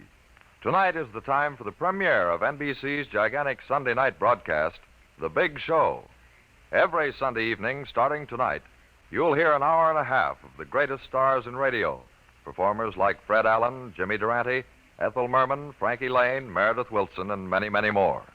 And your MC will be the lady who invented the snappy retort, Tallulah Bankhead. It's The Big Show. Hear The Big Show later today on NBC.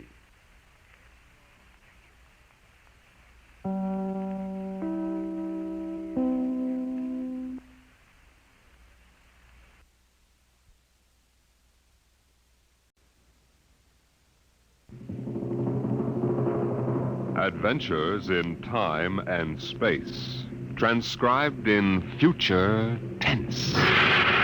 Dimension X.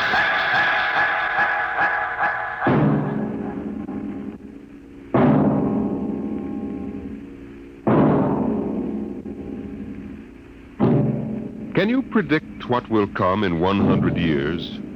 Can you see beyond the known dimensions of time and space into the unknown, Dimension X? In 1987, Atlantic Spaceport was established on the site of old Fort Devon outside of Boston. And as the ships pushed deeper and deeper into space, the time of voyage increased by geometrical progression. It became more and more difficult to persuade able spacemen to sign on for flights which lasted for years, 10 to 15 monotonous years in the cramped forecastle of a deep spacer.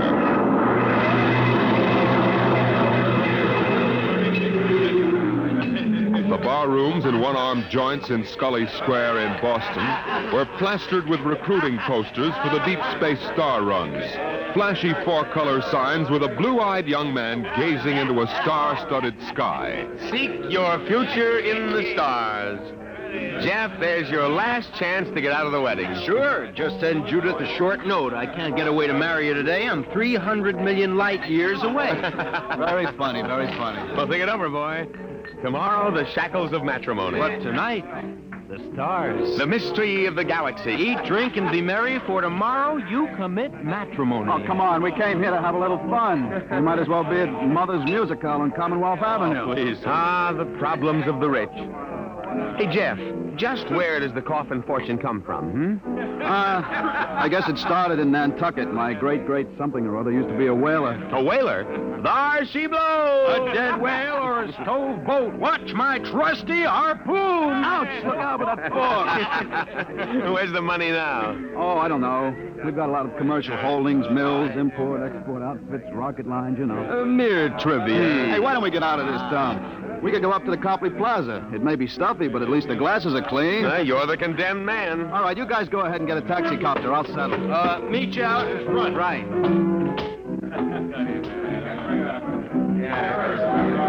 Excuse me. Want something, bud? The check. Okay. Hey, Milton, check. He'll be right out. Right. Hello, mate. Huh? Nice night, eh? I suppose so. I've been watching you. Celebrate? Sort of. Well, so am I. Just got off a deep space run out to Centaurus. Centaurus?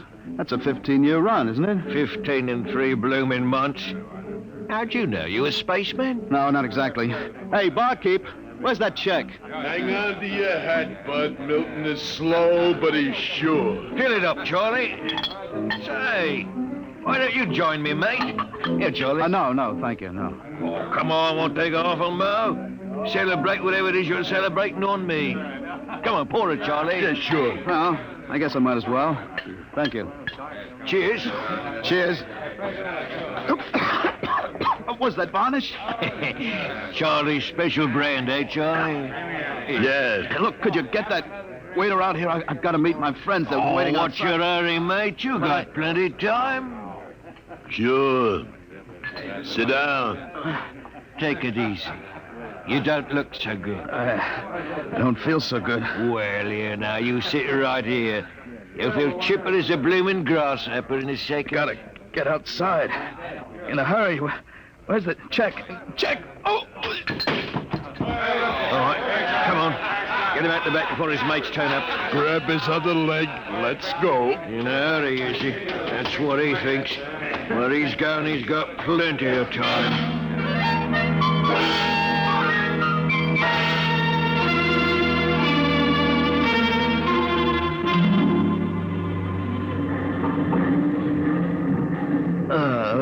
All right, mate. Up on your feet. Wakey, wakey, wakey. Let go of me.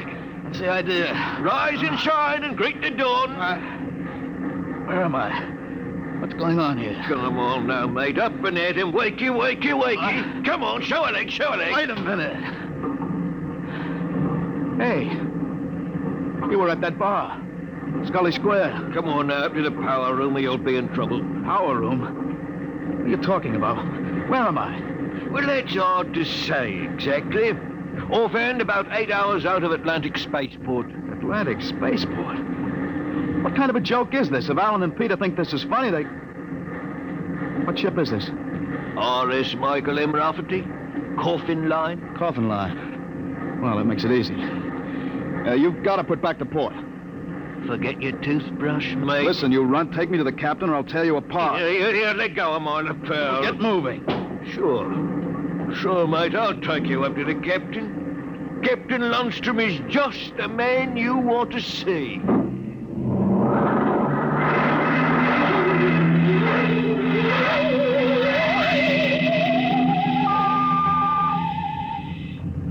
Martin, what the devil are you doing on the bridge? Get below. Right away, sir, right away. Only this here gentleman asked to see you. Now, that's right, Captain. There's been a mistake made. I'm afraid it was supposed to be a joke. Oh? Yes, you see, I'm going to be married today, and I suppose my friends thought it would be funny to make me miss the ceremony. I'm sure it won't be too much trouble to have you drop me off back at Atlantic. What? Martin, what is this? Oh, it's simple, Captain. He wants you to turn the ship around, that's all. If there's any trouble with your superior, I'm sure I can fix it up. You see, I'm Jeff Coffin. Yes? Well, you don't understand. My father is Cyrus Coffin. He owns this ship. He does, eh? I can understand you're not believing me, Captain, but I can identify my... Hey, where's my wallet? My. Look, Captain, all you have to do is radio back and check. Mr. Black, remove this man from the bridge. Aye, sir. You heard the captain, Buster. Wait a minute. Let go of me. This is no way to treat a passenger. Passenger? Wake up, sonny boy. You're one of the crew. What? Well, you're crazy. I'm Jeff Coffin. Maybe, but you're signed on as a crewman. Now stand at attention. You can't get away with this. And say, sir. Why, you cheap hoodlum. Now listen careful, sonny.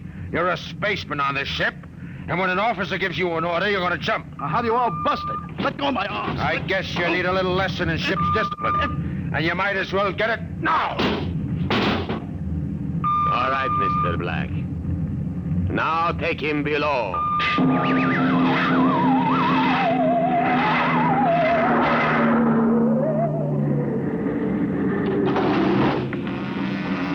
All right now, mate. You grab yourself a buffer and you get to work on those deck plates. I can't get away with this. It's kidnapping. Maybe yes, maybe no. Now get this here deck nice and shiny. We might even see about some grub. I'll be back in 2 hours. And mind you, I want to be able to see my bloomin' reflection in it. Hey, you'd better get started. You can't get away with this. The law says once you sign on, you're under absolute orders. I looked it up. But I didn't sign on. I was kidnapped. You won't be able to prove it. Come on, mister, please. I didn't get anything to eat today. Give me a break. All right. You run the buffer over it, is that it? Yeah, that's right. Like this. Yeah, okay. You sign on? Yeah. I ran away from home. What? How old are you? 16. I'll be 30 when we get back. What do you mean 30? We're headed for Mars, aren't we? Only to refuel. We're bound out to Centaurus. But no, we can't, but that's 15 years. Morton! I've got to get back. It's no use. I'm getting married. She'll think I'm dead. Morton! Now what's up? You want me to call Mr. Black again? He'll give you what for. No, listen. Now listen, I've got to get back. I can't disappear for 15 years. How is that a fact? Look, We stop at Mars, right? Yes, and you'll be below decks under lock and key. Listen, I can make it worth your while if you get me off at Marsport. Jumping ship? Why, that's real naughty, mate. $1,000. Why, what would I tell me poor old mother in Battersea? 2,000? 5. In advance. What do you mean in advance? I'll bet you're the one that rolled me for my wallet. As a way. They don't believe you're young Coffin. Maybe I know better. All right? It's a deal? All right. Look, Mr. Coffin, can you take me with you? I didn't realize what it would be like. I'll pay my share. I can work it for you, or maybe borrow money. I couldn't stand 15 years. I'd go crazy. He'll cost you another 1,000. You cheap swindler. Here now, Mr. Coffin. I'm all what stands between you and a lovely pleasure cruise for 15 years, so I'll thank you to treat me with the respect and politeness what a gentleman like myself deserves.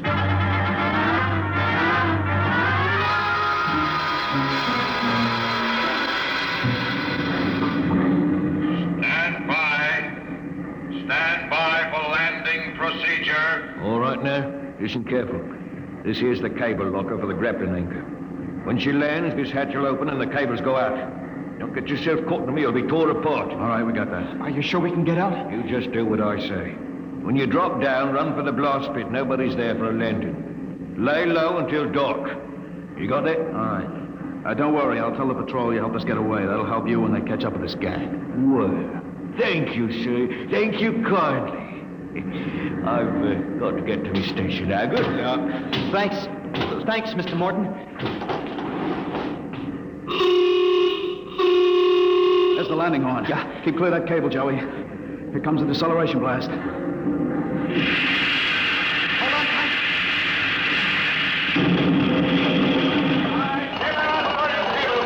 There goes the grappling cable. All right, come on. Drop to the hatch. It's about 6 feet. It's clear. Hurry up. What? Here I go. You all right? Twisted my ankle. It's all right. There's the blast pit. Come on, get going. Yeah. Yeah, we're all right so far. The ship hides us. Here's the pit. Get down so they can't see you. I don't know how to thank you, Mr. Coffin. I must have been crazy to sign on that ship. That's all right, Joey. What happened? Ever fight at home? Yeah. Wait a minute. Huh? I hear somebody coming. What? Keep still. Maybe we better look. If we stick our heads over the edge, they'll see us sure. Keep down and keep quiet. I hear him, too. Well, look what we have here. 2 little babes in the wood. You two move and I'll shoot you each once in the belly. Morton, you got good eyes. I told you I saw him come this way, Mr. Black. Jumping ship. Why, that's a terrible thing to do. You double-crossing rat. You got paid in advance, didn't you? Then turned us in. I'll see the port police about this. Yeah? We already turned your papers over to the port police as ship jumpers. Papers? I didn't sign any papers. You just don't remember signing them. We got them stamped nice and legal. It's no use, Mr. Coffin. We haven't got a chance. My, jumping ship. Well, don't worry, mate. You'll see your girl again in 15 years.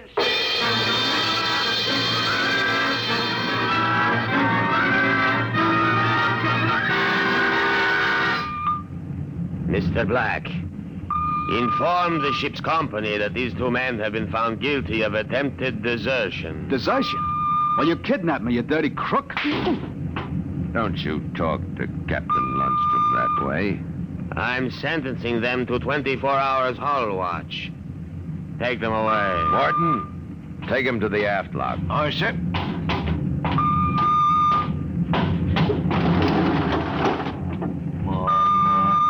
Ship jumping. You didn't have that gun, I'd break you in 2. Double-crossing rat.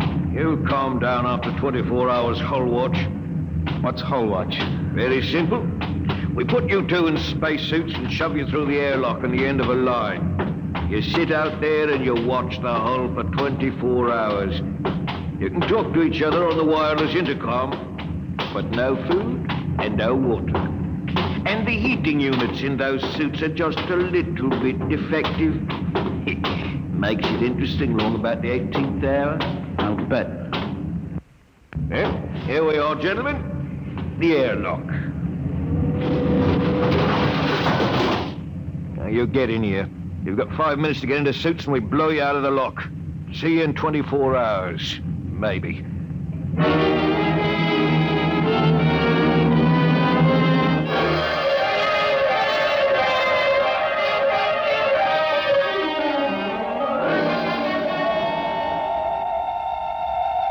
Joey. Joey, can you hear me all right? Yeah. It's getting awful cold. How much longer we got? I don't know. I suppose that's part of the fun. Guessing. I'm awful thirsty. It can't be too much more. Hang on, kid. It's cold. It'll probably get colder. We'd better snap the safety hook. Jeff, what would happen if we drifted away from the ship? We'd keep going in the same direction till the oxygen gave out. Yeah. Will it get much colder? I don't know if I can take it. We haven't got any choice, Joey. Just hang on. It can't last forever.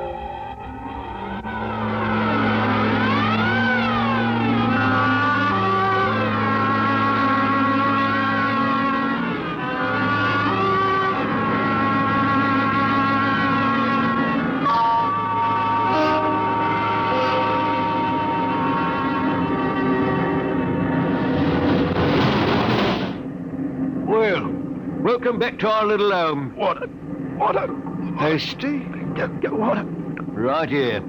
Here. Slopping like a bloody animal. Joey, passed out. You'll be all Help right. Teach your lesson, both of you. Just take my advice and behave yourselves. You've got 15 years to go on this here ship, and you might as well make the best of it.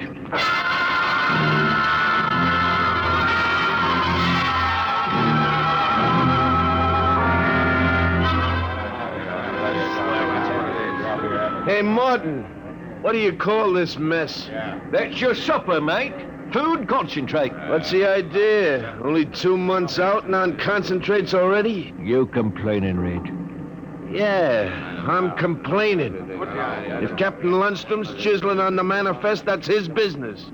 But when he tries to take it out of our hide... You keep quiet or I'll turn you into Mr. Black. Concentrate is what you get to eat from here on out. Now shove it in your face and keep quiet. I'll shove it in your face and see how you like it. Look out, fella. Look out. What's going on in here? Morton? What happened? He struck me, that's what. 48 hours hull watch. What are you all looking at? Get back to your places. Morton, bring that man to the aft airlock.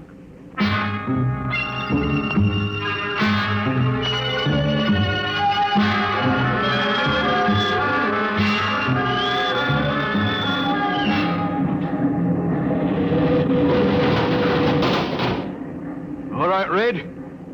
Come on out of there. Your time's up. Come on. You, mate. Go in and get him. Come on, Joey. Gee, 48 hours out there. Unsnap the helmet. Careful. Get it off. Come on now, hurry up. Bring him to. I can't. What? He's dead. Get him undressed. Hang up that spacesuit.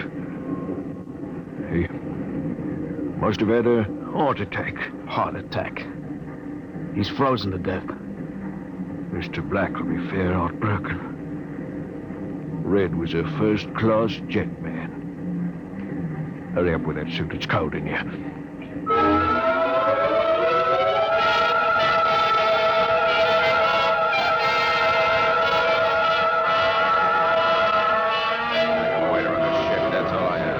It's murder, that's what.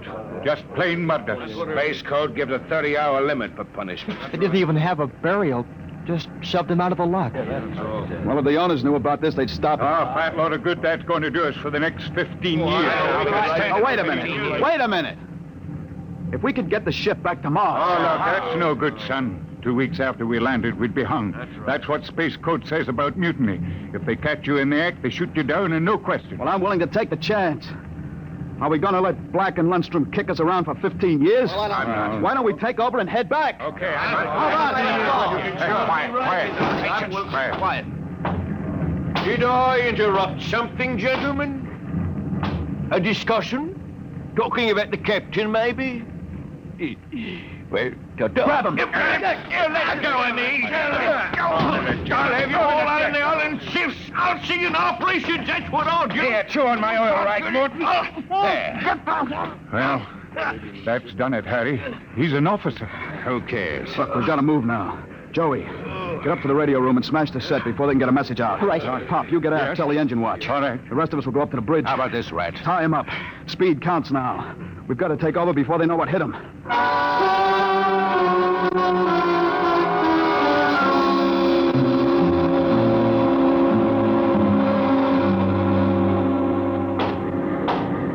Careful. We've got to surprise them. We'll get him cold. Jeff, quiet. Sparks was sending when I got in, but I knocked him out and smashed the set. We're all right. All right, come on. Let's get up to the bridge. Hey, look out. They closed the hatch. Hey, we're cut off from the bridge. We'll never get through, Rat. They must have found out somehow. Forecastle intercom. Black must have turned it on from the bridge. He must have heard the whole thing. Yeah. We better get out of here. Yeah. What'll they do? I don't know. They got all the controls up there. We can shut down the drive, but we can't steer. Better dog down the hatch behind us. Well, what next? All right, men. Captain Lundstrom's giving you 1 minute to give up quiet. In a pig's eye, Black. You'll hang for mutiny, every one of you. What do we do now? Quiet. They can hear everything on the intercom. Not if I cut the switch. Got to get through to the bridge. Well, it's a Mexican standoff. We can't get at them, they can't get at us. What's that? Air leak. The pressure's down. Fellas, what is it? Lundstrom, he blew the hatch in the mess hall section, just opened it up and let the air out. Oh, anybody caught? Al Haynes, he was cooking supper, dead as a doornail. Well, they can kill us all. They'll do it, too. All they've got to do is bleed off the air. They've got the atmosphere controls up there. I'll see all of you blokes swinging from a landing crane. I will, you scum. Morton, you know what Black's going to do? Bleed off the air down here. Oh, serve you all right. If I had my way, I'd see you all out in the yard till you froze stiff. You're forgetting something, Morton. You're back here with us. What do you mean? If Black and Lundstrom blow out compartments one by one or bleed the air off, you'll get it, too. They'll take care of me, don't you worry about that. You think so? Joey, plug that intercom back in. Yeah. Black! Heavy up. We've got Morton back here. Yeah? If you try anything on us, he'll get it, too. What am I supposed to do? Cry? You don't care if he dies? Well, that's his problem. We're going to drop the oxygen level 5%. But you can't do that to me. Captain! It's unfortunate that you were captured, Morton. But the security of my ship comes first. You mean you don't care? You'd see me dead? Precisely. But you can't. It's murder, that's what. I'm not one of them. You can't kill me. You can't. Joey, pull the intercom plug. You can't do it. I always followed orders. I did the dirty work and pull. He can't hear you anymore, Morton. Morton. Do this. Shut up. Morton, they'd kill you as soon as look at you.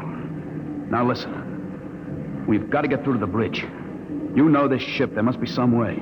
We're your only chance, Morton. Get us through that hatch and up to the bridge. All right. Why shouldn't I? They'd kill me. And there is a way to get through? Emergency release. Works by hand. I don't tell crewmen about it to keep them from breaking through in an engine blast and leaking radiation to the bridge. Let's get going. We've got to get through before Lundstrom cuts the air down and gets us all.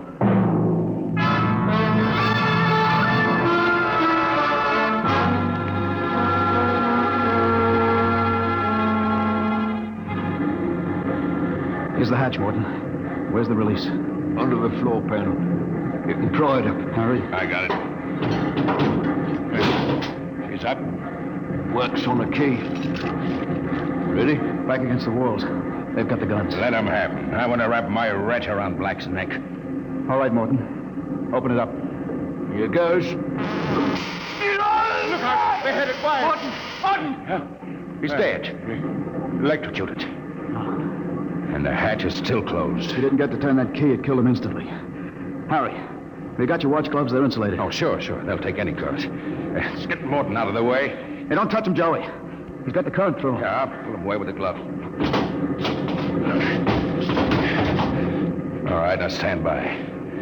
Here goes the key. Let's go! Get him! Hey, Doctor! All right. Like this. Drop the gun. Johnny, look out! Oh, let go of the gun, Lundstrom. Hold them both. You don't have to worry about Black. I got him square with a wrench. Anybody else hurt? I am. In the side. I think it just grazed me. We'd better tie Lundstrom up. What do you think you are going to do now? Turn around and go back home. I don't think so. I have burned the navigation tapes, and none of you can recalculate them. You'll just wander in space till the fuel gives out. You'll die right here on the ship.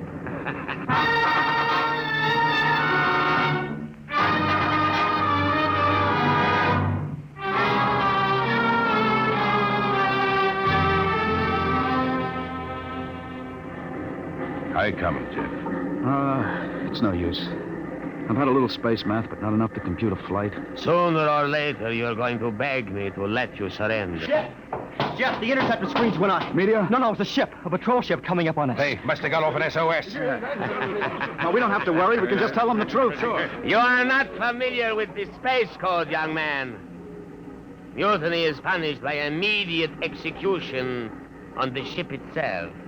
In other words, they don't ask questions, they shoot. He's right, Jeff. We're through. Can we get away? Not from a patrol ship. They've already sent us a heave-to flash. If we run, they'll blow us out of space. I'm afraid your mutiny is over, gentlemen. Soon they'll be alongside with an airlock coupling. And 10 minutes after that, you will all be dead.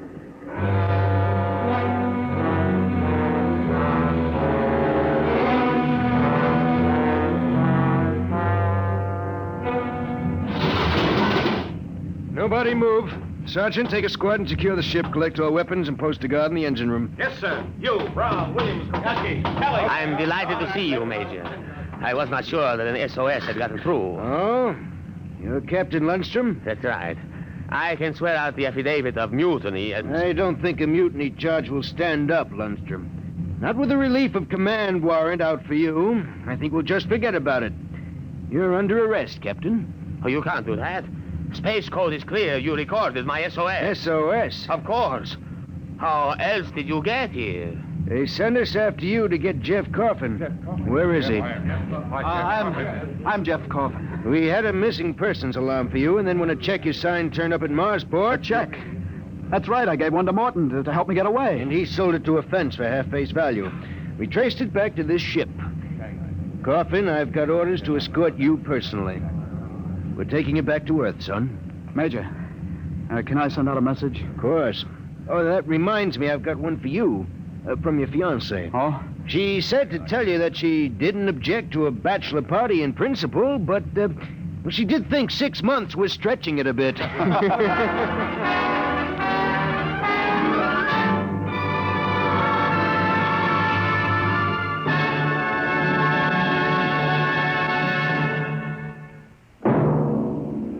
Competition, they say, is the life of trade. And it will be as true 2 centuries from now as it is today. You'll hear about it next week when we present... Dimension X.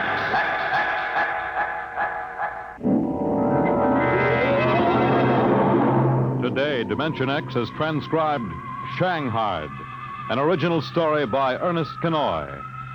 Featured in the cast were John Sylvester as Jeff and William Griffiths as Morton.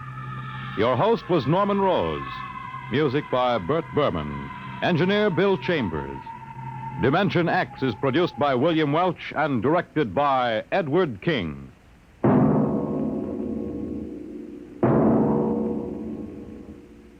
3 chimes mean good times on NBC. Tonight, it's The Big Show on NBC. Your stars will be Groucho Marx, Ezio Pinza, Jane Powell, Fanny Bryce, Frank Lovejoy, Meredith Wilson, and many, many more. Supervising the hour-and-a-half Big Show will be MC Tallulah Bankhead. Incidentally, when unpredictable Tallulah meets unconventional Groucho, look out. It's The Big Show every Sunday on NBC. Now the Quiz Kids, and later hear Tallulah and The Big Show on NBC.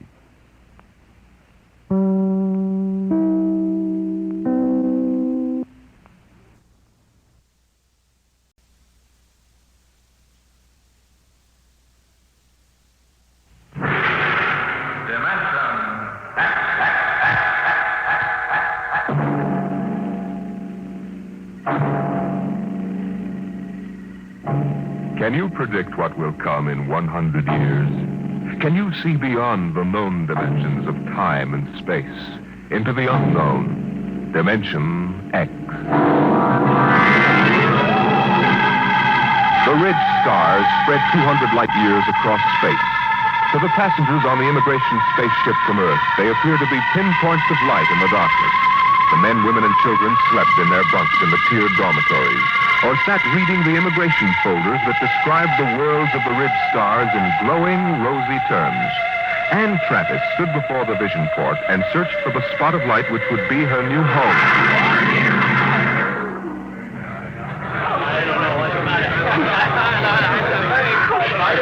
You can't tell which is which, can you? Well, I asked the steward for mine. There it is. You see? That nice, bright little star up in the left-hand corner? That one? Yes. Alka 3. I'm going to meet my son there. He sent for me. Harry always was a good son. I used to say to my husband just before he died, Harry is a good son. I'm going to Dora 3. My sister's there. Oh, isn't that nice? It's a wonderful thing for a young girl like you to start life way out here. I used to tell Harry's father that if he had any spunk, he'd be out on the ridge stars making a fortune. He was assistant buyer at Bloomingdale's kitchenware. I see. Maybe if I asked the purser, he could point out Dora 3. Oh, well, you go ahead, dear. You've paid your fare like everybody else. What did you say your name was? Anne Travis. Well, I'm Lottie Elders, Mrs. Harold E. Elders, though, of course, I don't use Harold's name now. Are you all alone? Yes, my folks died last year. That's why I'm coming out to live with my sister. Oh, why, you poor child, traveling halfway across space with nobody to talk to. Attention. Attention all passengers. There it is. I just know it. You are now within the Ridge Star Quadrant. The trip is almost over. Captain Braxton wishes me to inform you that a vote will shortly be taken to determine on which planet of which sun every passenger of this ship will be landed. What is he talking The about? majority will decide, and all must abide by the decision. I don't understand. What did he say about a vote? I don't believe it. He said everybody had to go to the same planet, didn't he? But Harry's on Alka 3. Look here, Mrs. Elders, they can't get away with this. They can't just set us down anywhere. I've got to meet my sister, but what can we do? I don't know, but I'm going to find out. I'm going to see the captain right now.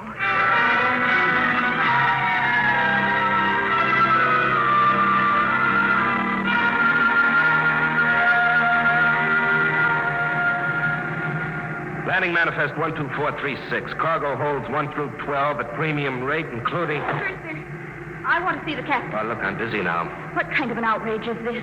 I'm going to join my sister on Dora 3. That's where I bought my ticket for, and that's where I'm going. Vote or no vote? That's what you think, baby. I'll call you back, Jerry. I want to see the captain immediately. Do you hear? Yeah, sure, I hear. Perfect, in both ears. What's the meaning of this? What are you people trying to get away with? We're not trying, sister. You're in space now, kid. We don't go by Earthside red tape. But my ticket... Oh, you can paste that in the scrapbook. That's all it's worth. Where you're going, kid, fortunes are made and lost every day. The rich stars are wide open, and what the big operators say goes. But my sister's waiting for me. Oh, she'll get tired. It's a game, kid, and you're in. The folder said you were encouraging immigration. Oh, sure.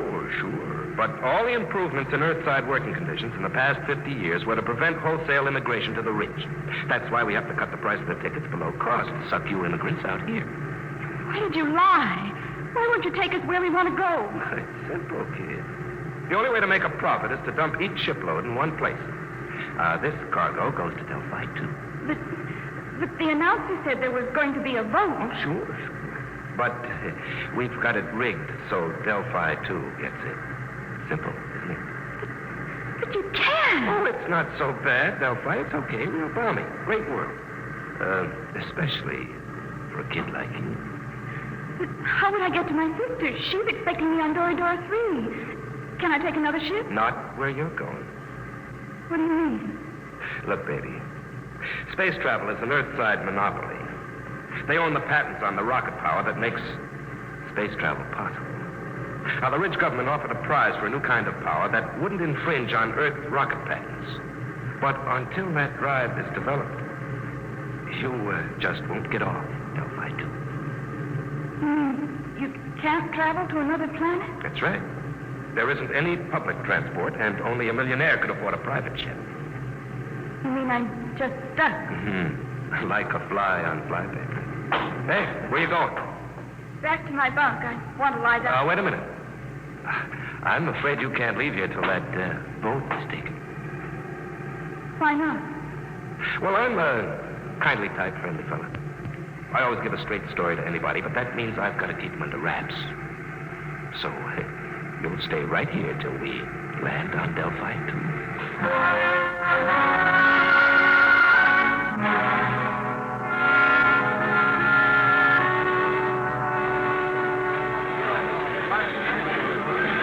All immigrants who have not been cleared, please report to the inspector under the first letter of their last name. Anne, where have you been, child? I looked all over for you. They kept me in the Christmas cabin. Mrs. Elders, what shall we do? I'm sure I don't know. Harry, he's my son, you know. He'll be just frantic. I'm not... Attention!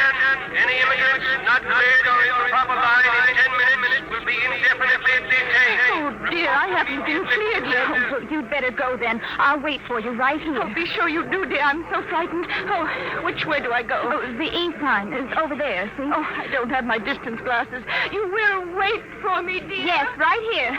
Go along now. All right, you. Come on. Who are you? Never mind. Come on. Grab her, Al. Come on. Let go of me. What's the idea? Let go. Get her. Who are you? Let go. Let go. We can't take any chances, Al. Put her out, right?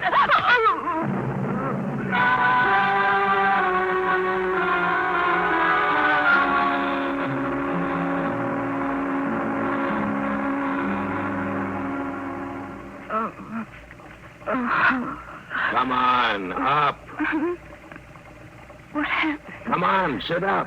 What? Who are you? Your face. That's a motor-driven face dissolver mask. I've read about them. I've never seen one. Who are you? That's why I'm wearing a mask, because I don't want you to know. But there must be... Look, lady, quit babbling. I hauled you in because you're pretty and intelligent-looking. But why? You're going to make 1,000 Stellas for yourself, whether you like it or not. Now stop looking like a scared rabbit. You can't do this. I'll call the police. The police? What do you know about the Red Star's government? Nothing. Obviously. Around here, things are different. Now, listen. You go to the New Sol Hotel. As soon as you're registered, you go to the Fair Play Employment Agency. They'll take care of you. Now, take this. It's a tape reel. Play it back in your room. It'll tell you what to do. After it's played once, it'll destroy itself. Is that clear?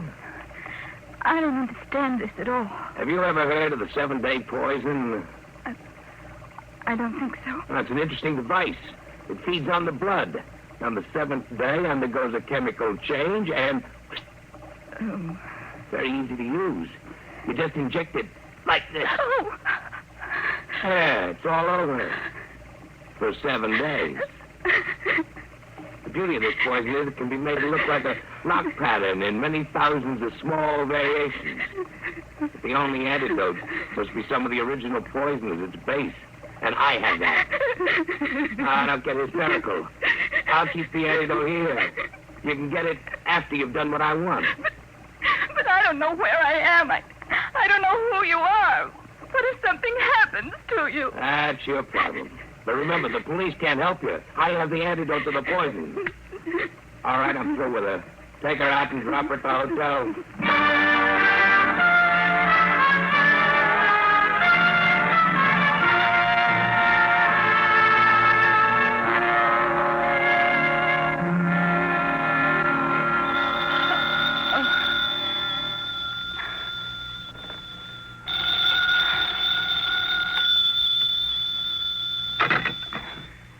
Is this room 2635? Yes? And Travis? Yes? Who's this? Play that tape reel and get started. We'll be watching you. Hello? Hello? Hotel New Sol desk. Can I help you? I was cut off. Someone was speaking to me. I'm sorry, there was no incoming call on your line. Can I help you? No, never mind. I'd better play that tape. guess you push this button. You will find in your purse a full cigarette case. Half of the cigarettes are doped. Tomorrow, you will be hired as private secretary to Arthur Blord. When you're alone with him, you will give him one of the cigarettes. The case ejects 2 at a time. The outer one is doped. When he's unconscious, push the brown knob on the case. That will call my men, and they will come for you. You must come with them if you wish the antidote to the poison. After that, you'll be transported to any Ridge Star you wish. As soon as you've played this reel, go to the Fair Play Employment Agency. There's no time to waste. Tomorrow, the 7-day poison will have only 6 days to go. Now that the reel is finished, it will destroy itself. Why do they have to pick me? Oh, the reel. Come on, Travis. You've got 7 days.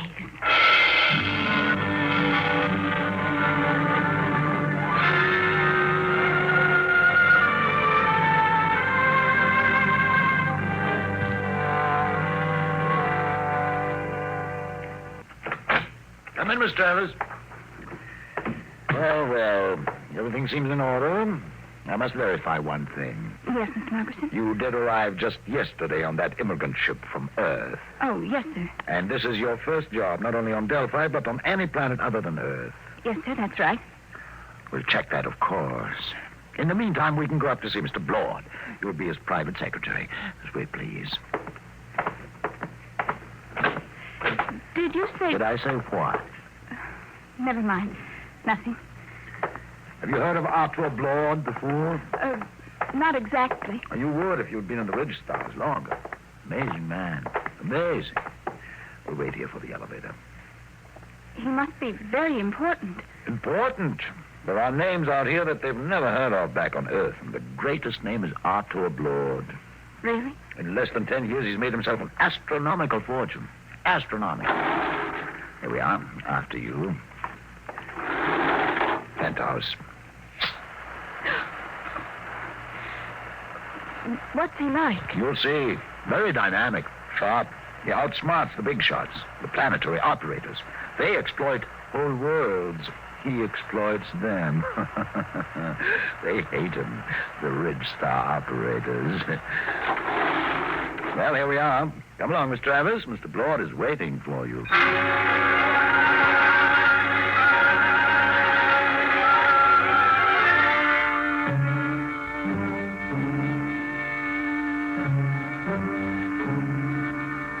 Mr. Blord, this is Ann Travers, her record and references. Not interested. You check them. Margerson, get out. Yes, Mr. Blord. Ready, Miss Travers?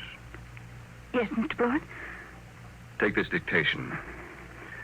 Chromium field on Transition 4, value 100 billion stellars, just plain slogging. Let somebody else do it. Trigona 7, forest, all treasure wood, priceless.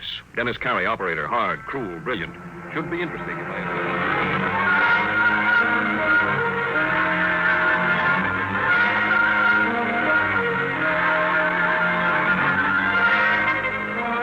All right, Miss Travers. You're new to Delphi, too, aren't you? Yes, Mr. Blord. I like new cities, new planets. They're soulless. They have no culture, no institutions with hardening of the arteries. Yes, sir. Now, I came out here as a wiper in an Earthside liner and jumped ship at Transition 4. That was 10 years ago. You couldn't do that on an old world. Earthside, they developed the science. Out here, we use it. The great developments today aren't in science. You don't believe that, do you? I'm not sure, sir. Will there be any more dictation, Mr. Blord? No, that's all. Don't leave yet.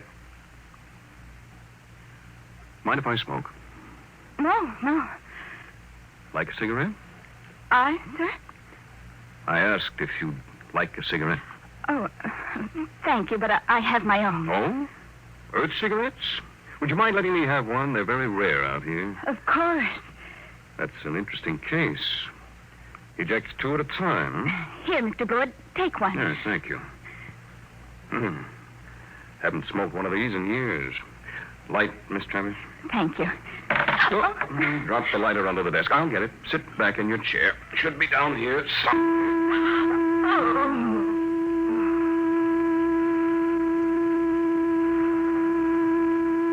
Travis. Miss Travis.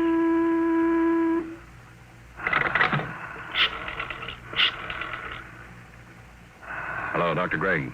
Lord. I've got a girl here I want you to examine. No, she's out cold. Nope. Had her sitting in that wired chair, and I just threw the switch. There was something phony about her from the beginning. The pickup needle from her chair was jumping like a kangaroo, and when I mentioned cigarettes, it practically blew a fuse. Hmm? That's what I want to find out. Why she should be carrying doped cigarettes. I want her examined. The full hypnotism treatment if necessary. I want to find out who sent her. I want to know who's gunning for me.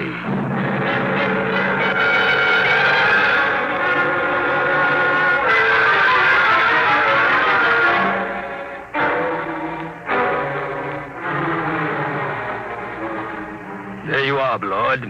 That's the best I can do, short of a full-length narco-analysis. You sure about that 7-day poison? Absolutely. She's got less than 6 days. And she was right off the immigrant ship. This is the first time I've had a plant. Somebody found out I hire 'em fresh from Earth. I've got her memory track on that face dissolver mask. It was Delaney. I thought so. But he isn't working alone. It's that gang working for the prize on the new space drive. I got into the competition 2 weeks ago, and I guess they're afraid of losing the money they've put into research. What about this kid? She's got 6 days to live, and I wouldn't take any bets that they try to save her if she doesn't deliver the goods. They wouldn't even save her if she did. Delaney wouldn't want witnesses. Doc, set everything up the way it was before she went under. What are you going to do? I'm going to let them take me. Wait a minute. They're liable. I know what they're liable to do, Doc. You take care of the girl and leave the rest to me. Okay. It's your funeral. Maybe. Now, let's revive Miss Travis. You set up the projectors. Come on, up to it.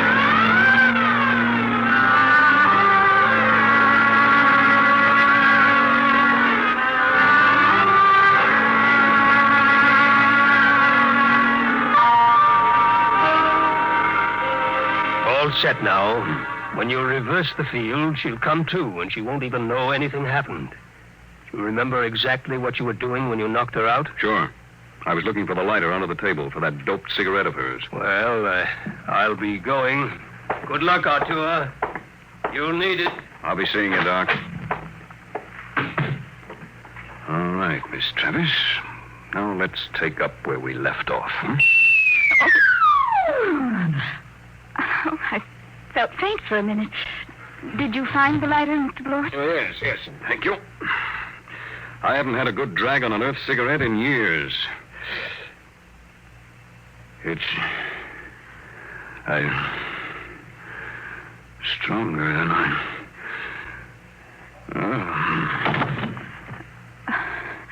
I've got to call those men now. Let's see the brown knob on the case.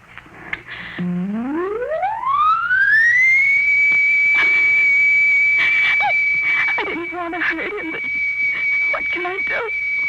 What can I do?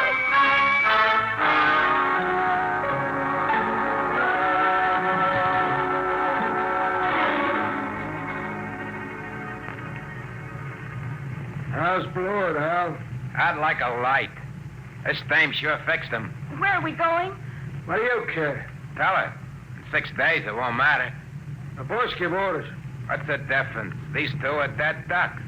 What do you mean? You think the boss will give you that antidote? He promised. Al, he promised. Did he really? But did he give his scouts honor? You know, spit twice and cross his heart. Please, stop it. What will happen to him? Blood? Oh, you got me. Last 3 guys I brought over here ended up in the disposal unit. You mean they'll kill him? Wouldn't be surprised.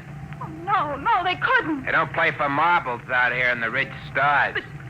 But the police. It's just like Earthside, sister. Police take their cut and arrest a couple of bindle stiffs every night to make it look good. Lord was playing around with some pretty big men. He knew what he was getting into. Oh, I didn't think they'd kill him. I don't know anything about the Ridge Stars. Oh, that's tough, lady. Real tough.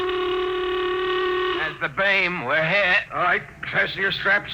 I'm taking her down.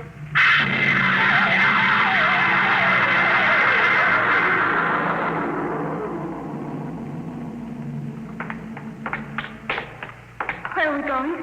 You're on Delphi 1. What is this place? A private escape. Very private. How you coming with Blord, Al? He's happy. All right. We stop here. I gotta spring the voice lock. Combination 1-3 alibi. Peter, uranium. Repeat. These things never work. 1-3 alibi. Peter, uranium.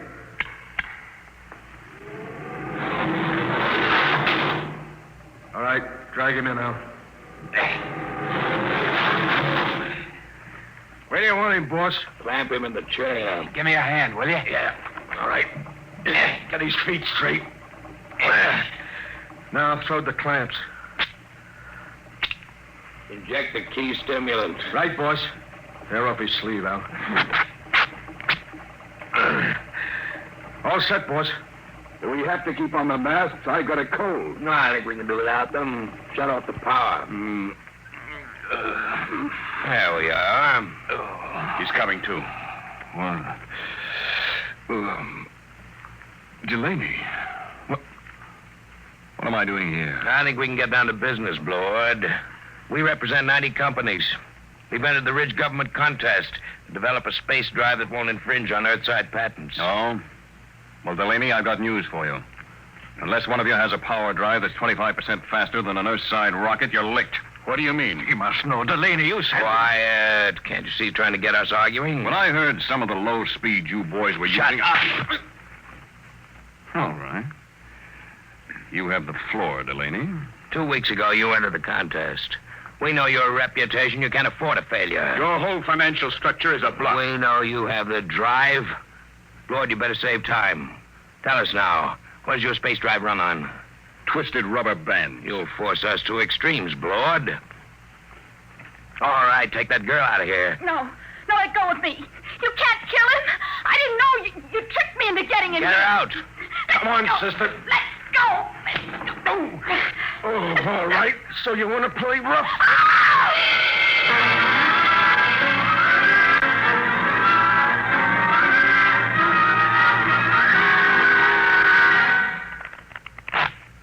Okay, that's 23 you owe me. Your deal. Cut. I trust your deal. Oh, she's coming too, Al. That's nice. Deal from the top. Did they kill him? Who knows? You want the top card? No. Neither do I. Where is he? In there. They'll let him go, won't they? They've got to. I didn't realize they'd kill him. Well, thank you. Just the card I wanted. A pleasure, I'm sure. Look, you've got to tell me. Are they going to kill Mr. Blord? Look, lady. A, you are interrupting a very important card game. B, you're better off if they do kill Blord. Let's face it, kiddo. You crimped him good. Crimped him? You think he's going to like you for doping him and getting him into this mess? Blord's a tough guy. When he first come out to the ridge, he killed 3 men in a mining camp over on Transition when they double-crossed him. Sure, if he ever gets out of this, I wouldn't bet a lead slug on your life. I'll go with 10. Please. Tough luck, Sonny. I got 3. And doubled for spades. Yep, if Blord gets loose, I wouldn't want to be in your place. But I didn't understand. They tricked me. I don't think Blord will sympathize. Deal the cards, will you? Hold it. Blord, you're a crawling rat. I'm a realist, Delaney. He's alive. You got me, so I'll make a deal. Now look, we form a joint stock company. Each of you signs over his patent rights to the new firm, and we split the shares. You hear that? You get my space drive. I get 25%. Delaney runs the new company. The whole deal to be publicized if you wish. Blord, when this gets out, it'll ruin you. They'll despise you when they find out how much dirt you've eaten. Well, I didn't have much choice, did I? All right. Now the other part of the deal. You got me here through a certain young lady. Now, we can dispose of her. No, I think I'd like to do that. I'll take her as part of my 25%. Any objections, Delaney? No, just be careful. Get rid of her clean. We don't want any mess left around for the Ridge government to find. What are you going to do with me? You promised Did I? Get rid of her, Blord. Only make it clean.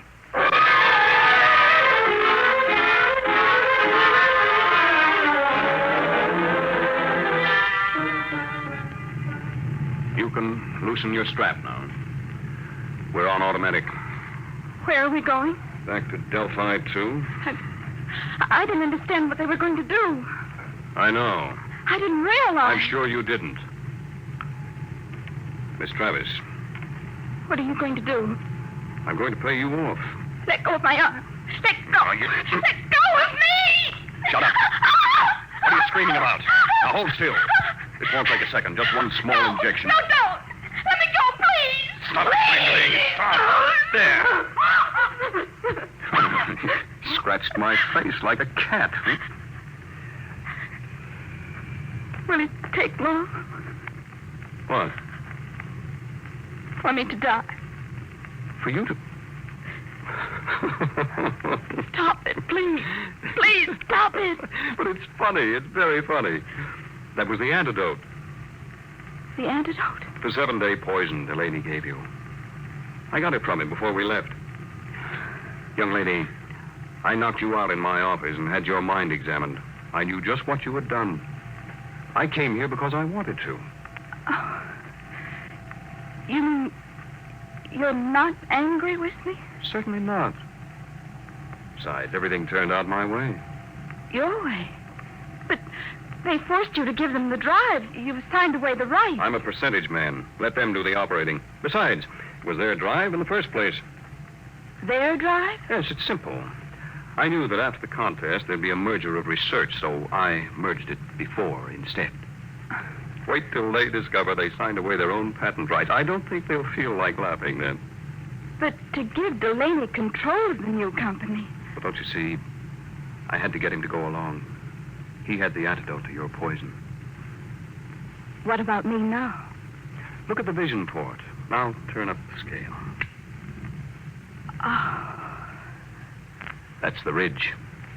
You can have your pick. Name your world, and I'll take you there. You said your sister was on Doridor 3. Yes, but But what?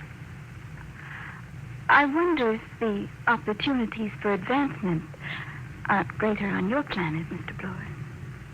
You know, Miss Travis, I wouldn't be a bit surprised if they were.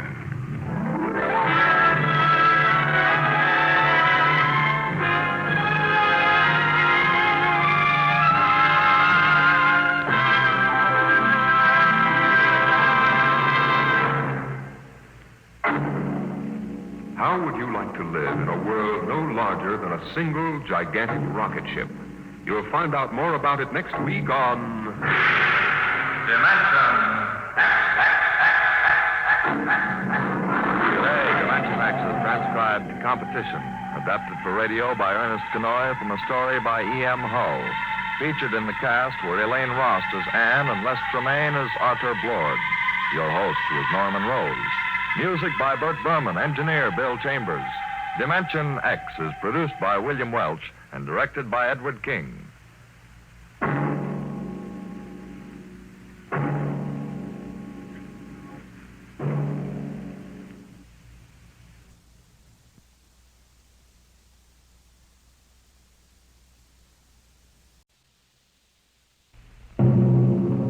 Adventures in Time and Space. Transcribed in future tense.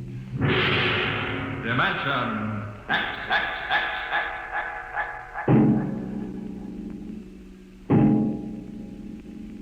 In the beginning, there was Jordan, thinking his lonely thoughts. Out of the loneness came a longing.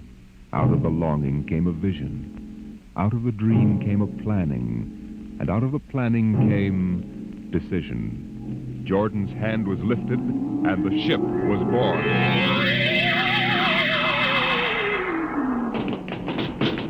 You, look out! Are you all right? Yes, it missed me.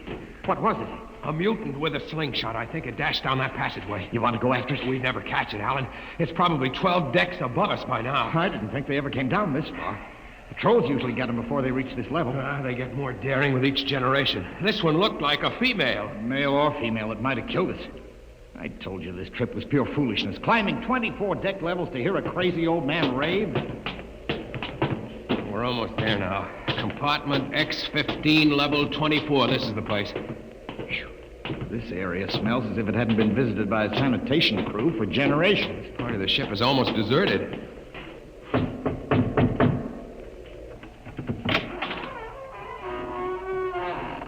Yes?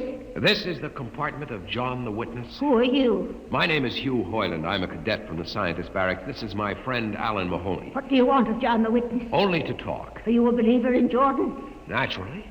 I have heard that there are those among the younger scientists who doubt the word of Jordan. To doubt is death. We're not heretics. Enter. I have brought a gift of tobacco, grown on the richest level. It smells good. I assure you it's the best. Wait here. What a rat's nest. What the devil do you think he can tell you? I don't know. Now, hush.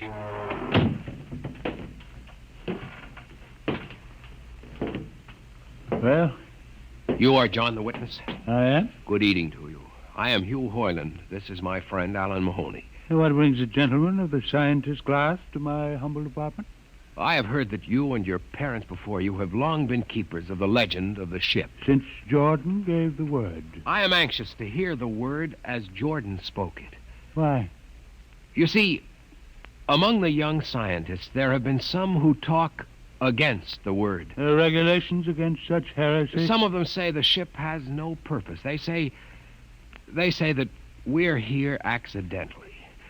That we have no more grace in Jordan's eyes than the most deformed mutant who dwells in the highest level of the ship. What shall I say to you?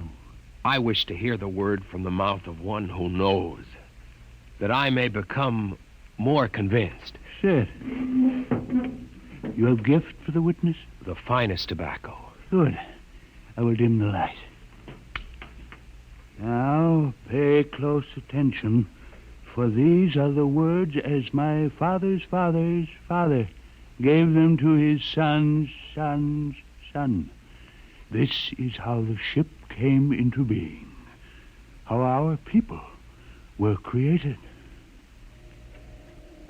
In the beginning, there was only Jordan, thinking his lonely thoughts.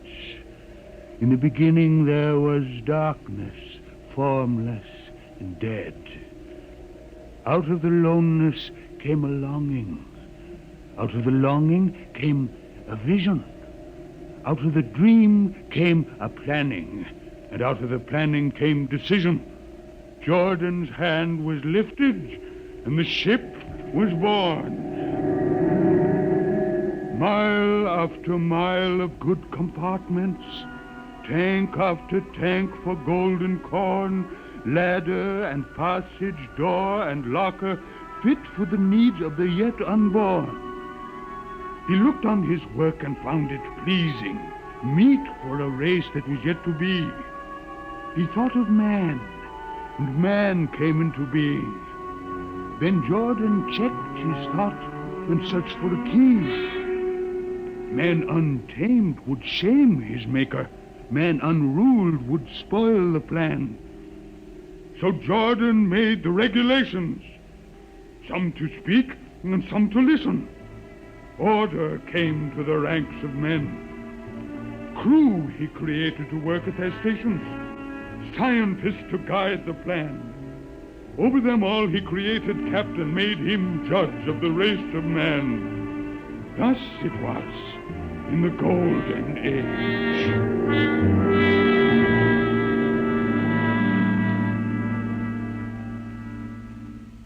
These are the true words? As my father's father taught them. But what of the strange beast-like people on the upper levels of the ship? Surely Jordan did not create them. Jordan is perfect. All below him lack perfection. You have heard of the legend of Huff? I have heard that he mutinied against Jordan. Darkness swallowed the ways of virtue. Sin prevailed upon the ship.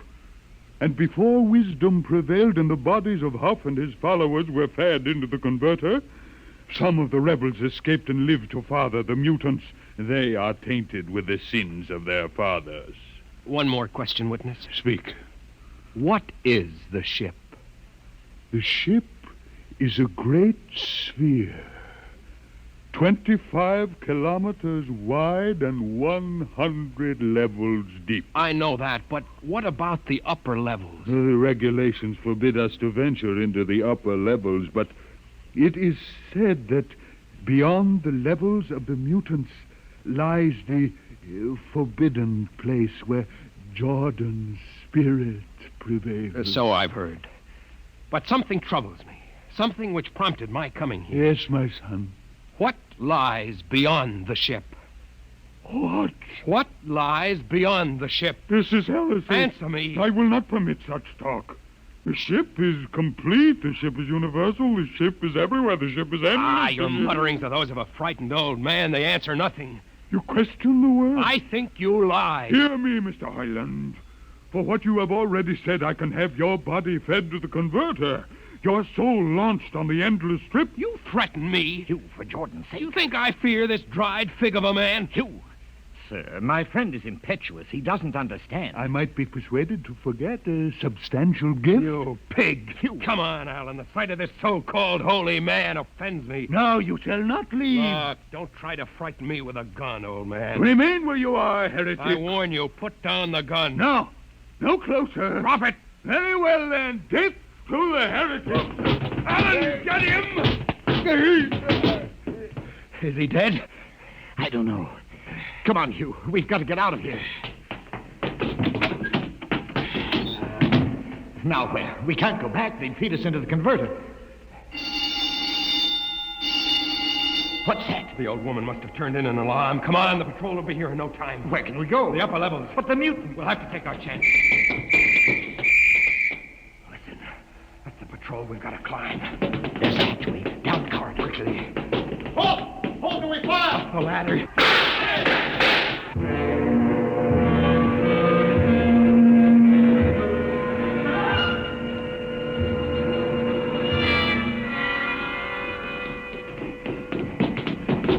You wait. How far are we from the outside wall? Judging by the slope of the deck, about 2 miles. Mutant territory. Come on, we'll try this passageway. You. What? I don't know. I feel as if we're being watched. It's your imagination. Perhaps not. Oh! It's only a ship's rat. Get a grip on yourself. It's as big as a dog. Come on. I can't drag myself much further. We've got to find a compartment with water. Oh, if only you hadn't asked him that stupid question. There's no use going over that. Why did you do it? Why? Alan, I've been thinking about it for a long time. And when he began to give me those stupid pat answers, well, I just saw red, I guess. But who are you to question the ways of Jordan? When you asked me to go with you to visit the witness, I thought you wanted spiritual help. I never dreamed I'm sorry, Alan. I couldn't foresee this. I didn't know it... Wait a minute. Now what? Another shipwright? No. I thought I saw something move near that bulkhead. I didn't see anything. Maybe my eyes are going bad still. Listen. You behind? Alan, look out!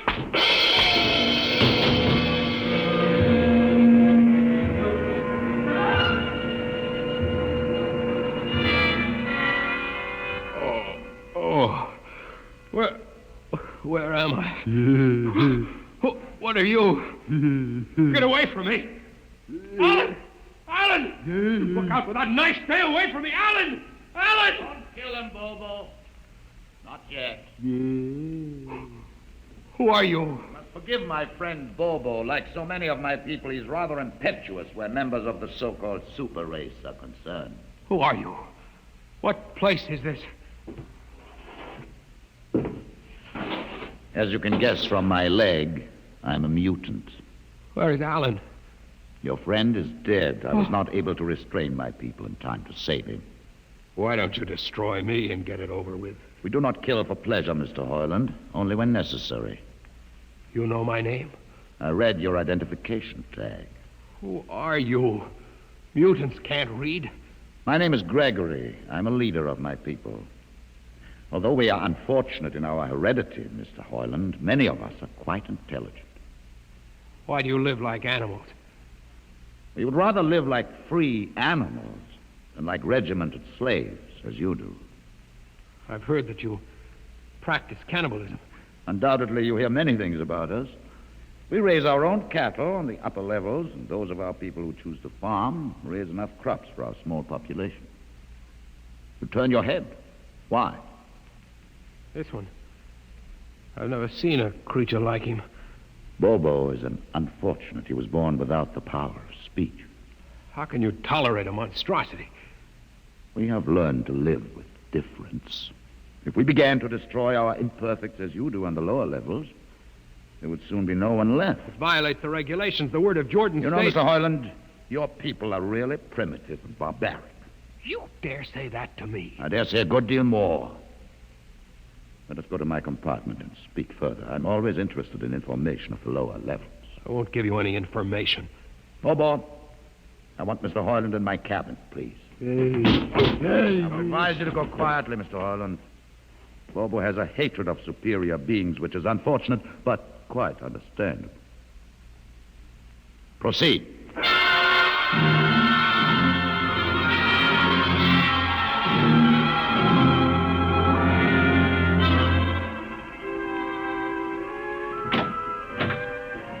Enter, Mr. Hoyland. This is where you live? Yes. But you have books. Stolen from your libraries, Mr. Hoyland. Compton's Astrophysics. The Philosophy of Interstellar Navigation. Celestial Mechanics. You have read these? Most of them. Why did you bring me here? What do you intend to do? You believe in Jordan, Mr. Hoyland.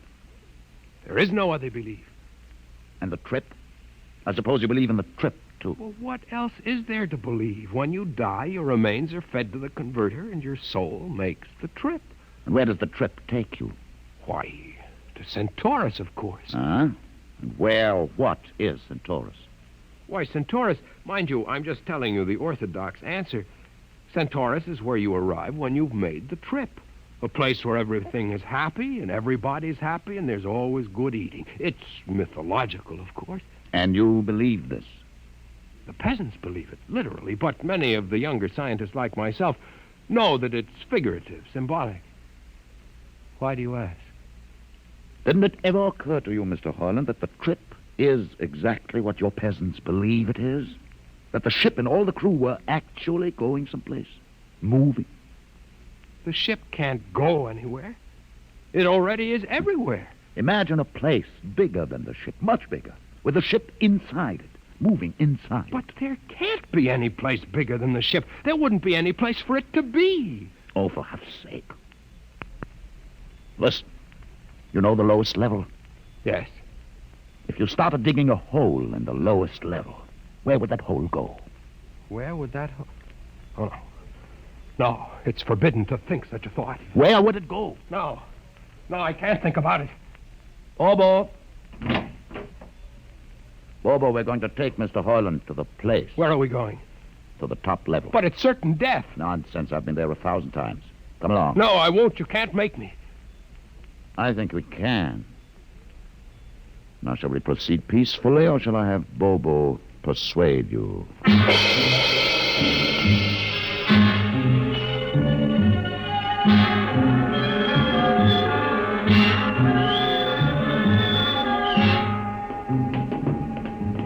Open the door, Bobo.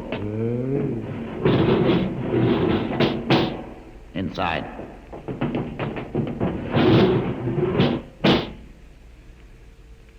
What place is this?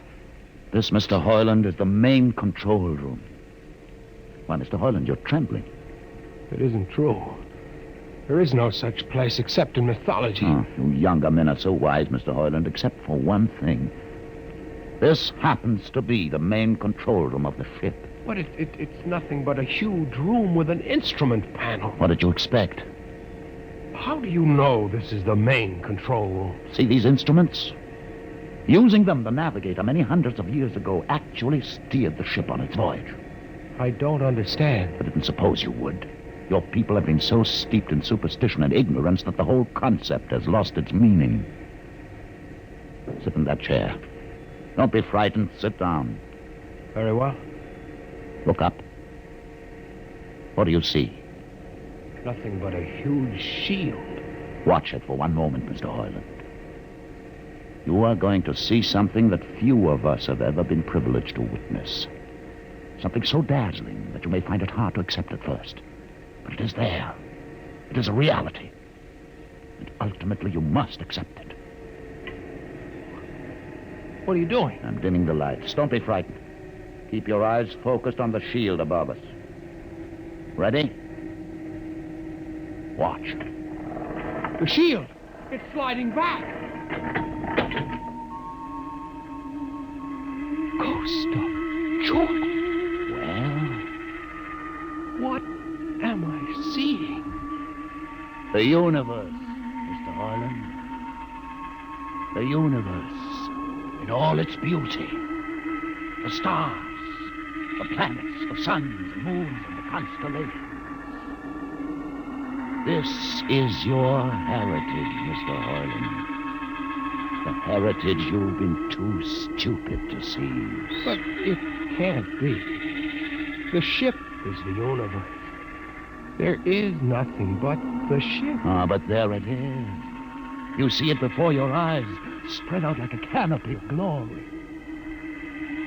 You still deny it? Answer me, Mr. Hoyland. Do you deny it? No, I can't. They lied. They lied to us. Good. Why did you close the shield? You will see it again if you're not afraid. I'm not afraid. Many times. I've shown this to others of your people whom we captured, and though they saw it before their very eyes, they would not believe it. Tell me about it. Tell me about the ship, about the universe. What are these things? How did this come about? Many thousands of years ago, on a planet like those you've just seen, a planet called Earth, a scientist named Jordan decided to build a ship that would carry men from one planet to another. For many years, Jordan and thousands of others studied and planned. And when they were finished, they built the ship. A ship so large that it had to be assembled in its own orbit beyond the place called the moon. 60 years it took them to construct. And when it was finished, a whole new science had been conceived. Then the trip was begun. The trip that was to land a colony of Earthmen on a far-off planet called Centaurus, millions of light years beyond the furthest planet ever reached before. How do you know these things? Among my books are the log which Jordan himself kept, and the records of the journey for the first 40 years. What happened? There was a mutiny. A man named Huth led a rebellion of those who wanted to turn back. In the struggle, the navigators were killed, and the crew fell into a state of anarchy. In the years to follow, small groups of men tried to organize the ship for navigation, and each time they failed. Finally, the whole idea was abandoned. And so for centuries, we have swung in space, unmanned, undirected, living in a lost world of our own making, without purpose, without direction. Why have you told me this? Why have you brought me here? You could have killed me. Can you guess? No. No, I can't. Unless... But it would be too fantastic. Well? You want to finish the trip. Yes, that's it. What would it take to do it? A miracle, almost. The crew would have to be trained. Many people, each skilled in a certain duty. Couldn't you train your own people? We are too few. Besides, the main drivers in the lower levels where my people are forbidden to go. No. It would mean that both our peoples would have to work together. Our differences encouraged rather than denied. It can be done. You showed me. You can show others. I can show them. Can you? I'll see the captain himself. I have an uncle on the central board. I'll tell him what I've seen here. And do you think he'll believe you? Send one of your people with me. That's asking a good deal. I'm risking a good deal by going back. Very well. Bobo will go with you. He can't talk. There will be no need for talk. I will write a message guaranteeing safe conduct for a group of unarmed scientists to visit the main control room. Bobo will take you safely through our territory. What happens when you reach your own level is up to you.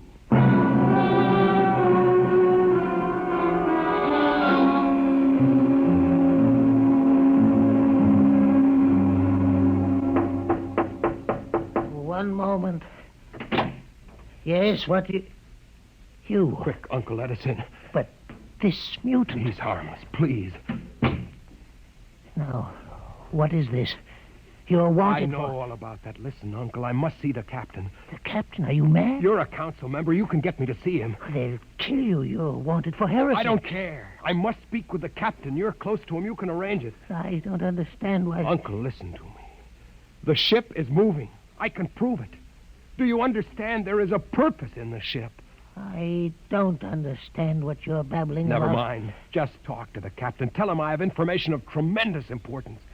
Tell him I've arranged a truce with the mutants. A truce? Here, show him this paper signed by their leader. Do it, Uncle, for my sake. I don't know. Please, Uncle.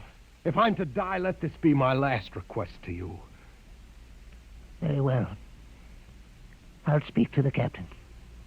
I'll try.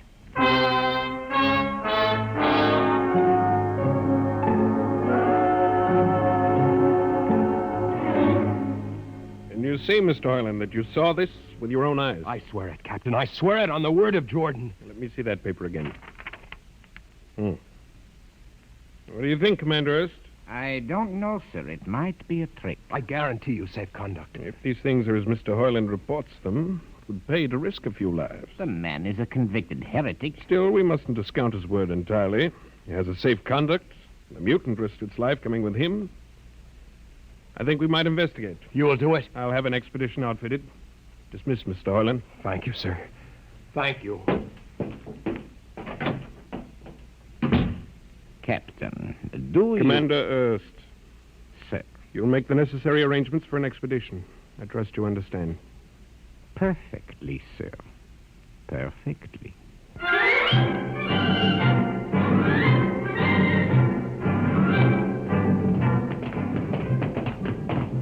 Lieutenant. Mr. Hoyland. You better halt your men here. This is the spot. Patrol, halt. I see no welcoming party of mutants. There will be none. Their leader will meet you inside the main control room. You don't say. And just where is this main control room? Beyond that door. I see. All right, men. Ready arms. Why do you ready arms? In case of ambush. Ambush? Don't you think they could have ambushed you on the way up here a good deal more easily? You know, Mr. Hoyland, I think you're a mutie lover. They have a place in the converter for that kind. Lieutenant, are you mad? No, Mr. Hoyland. But most certainly you are. To think that we could be lured up here to be slaughtered with a fantastic story about some mythical control room. Guns ready, sir. Lieutenant, I warn you, these people have acted in good faith. If you break that faith your now... mutants to open the control room, Mr. Hoyland. No, not until those guns are dismounted. As leader of this expedition, I order you to call them. I refuse. You cannot do this thing. This is no way to keep a truce. Very well, if you refuse. Oh, there! Mutant! Come out! For Jordan's sake, Lieutenant. Too quiet for comfort. Mutant! Open the door! Please, Jordan, don't let anything happen. Please don't. It's opening. Ready, men. Someone's coming out. Look at his leg. Horrible. Steady. He's walking toward us. I can't stand this. Look out! Gregory! No! You fools! You've killed him! Here come the rest of them. Fire!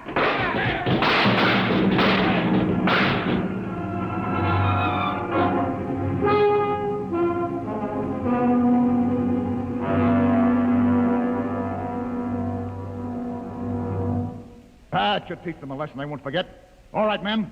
Inside the room. Orland, you're under arrest as a conspirator in this ambush. Ambush, you fool, you blind, stupid fool. That'll be enough. Have you been inside this place before? Yes. What's all this machinery? These are the controls he would have used to steer the ship. He's gone out of his mind, Lieutenant. Steer the ship? Who? The leader. The one you killed. This ugly mutant? This ugly mutant happened to be a man of true greatness. You're mad. Am I? This man had a vision which could have saved you, but you chose to kill him because you couldn't stand the sight of his difference from you. I'll not listen to these ravings. Close your ears. Shut your minds against the conscience that tells you it's wrong to kill. That tells you that your need to be arrogant only proves your inadequacy to yourself. Shut him up. Don't listen to him, man. You can't shut your ears. My words sting you. You cannot shut your mind. And you cannot shut your eyes. Don't do this! The roof. It's moving back. Look. Let the vision of this confound your ignorance and blind your eyes. This is the heritage you tried to stifle in your own breasts. This is the heritage of stars and open skies for which men have yearned for centuries. Try to destroy this, and you'll only destroy yourselves. Death to the heretic. Kill me if you choose. But I say to you that this you cannot keep from our people, that they will seek it out, and the ship will be manned, and the ship will be steered, and there will be freedom and purpose and respect for ourselves. This is your heritage. Look upon the universe. Kill him! Kill him! Kill him!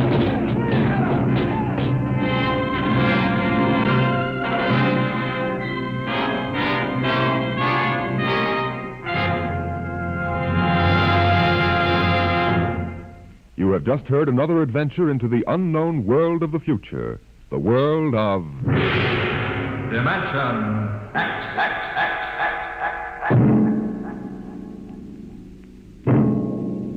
This has been the concluding broadcast in the current series of Dimension X. If you are interested in the continuation of this series, please write and tell us so. Your ideas and suggestions will be given the most thoughtful consideration in determining the future of this program. Just drop a letter or postcard to Dimension X, care of NBC, Radio City, New York. Today, Dimension X is transcribed Universe, written for radio by George Lefferts and based on a story by Robert Heinlein. Featured in the cast were Mason Adams as Hugh and Peter Capell as Gregory. Your host was Norman Rose. Music by Bert Berman. Engineer Bill Chambers. Sound created by Manny Siegel, Max Russell, and Wes Conant. Dimension X is produced by William Welch and directed by Edward King. Ed Archie Gardner tangles with Tallulah Bankhead on The Big Show.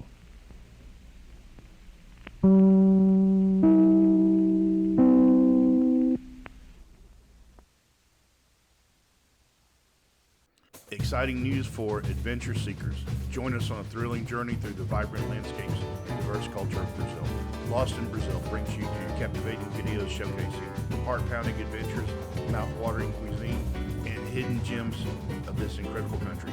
From bustling cities to tranquil beaches, our videos capture the essence of Brazil's beauty. Experience the warmth of its people, the rhythm of its music, and the thrill of exploration. Click on the link in the description to find out more. We present now a special transcribed Christmas message from the President of the United States to the American people. My fellow countrymen, all over our country and in many other parts of the world, men, women, and children are preparing to celebrate the birthday of Christ. Never before in our lives has a Christmas seemed so important. I'm not thinking of turkey dinners and stacks of gifts.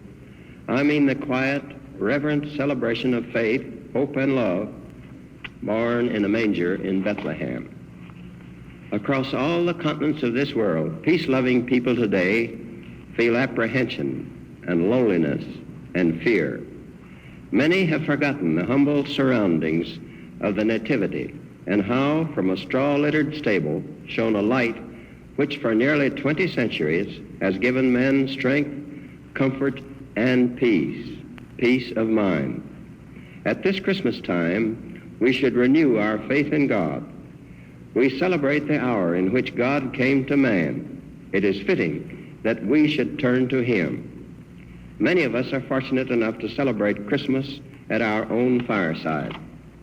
But there are many others who are away from their homes and loved ones on this day. Thousands of our boys are on the cold and dreary battlefield of Korea. But all of us, at home, at war, wherever we may be, are within reach of God's love and power. We can all pray. All of us should pray. We should ask the fulfillment of God's will. We should ask for courage, for wisdom, for the quietness of soul which comes alone to them who place their lives in His hands. We should pray for a peace which is based on righteousness, The nation already is in the midst of a crusade of prayer. On the last Sunday of the old year, there will be special services devoted to a revival of faith in God. I call upon all of you to enlist in this common cause. I call upon you no matter what your spiritual allegiance may be. We're all joined in the fight against the tyranny of communism. Communism is godless. Democracy is the foundation of faith. Faith in oneself, faith in one's neighbors, faith in God. Democracy's most powerful weapon is not a gun, a tank, or a bomb. It is faith. Faith in the brotherhood and dignity of man under God. Let us pray at this Christmas time for the wisdom, the humility, and the courage to carry on in this faith. Ladies and gentlemen, you have just heard President Truman's Christmas message to the American people. This is NBC, the National Broadcasting Company.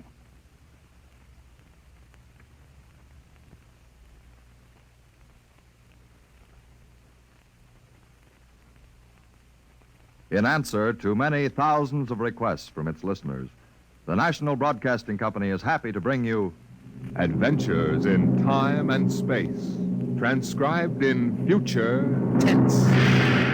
Dimension X.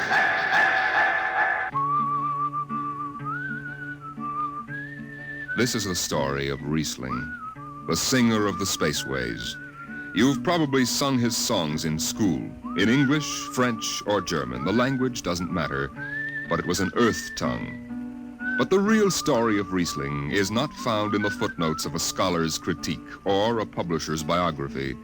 It is in the memories of the old-time spacemen, the pioneers who pushed the thundering old-fashioned rockets to the far, strange ports that are our commonplace heritage. These men know the true story of Riesling. The arching sky is calling spacemen back to their trade. All hands stand by, free falling, and the lights below us fade. Outride the sons of terror, far drives the thundering jet, up leaps the race of earthmen, out far and onward yet.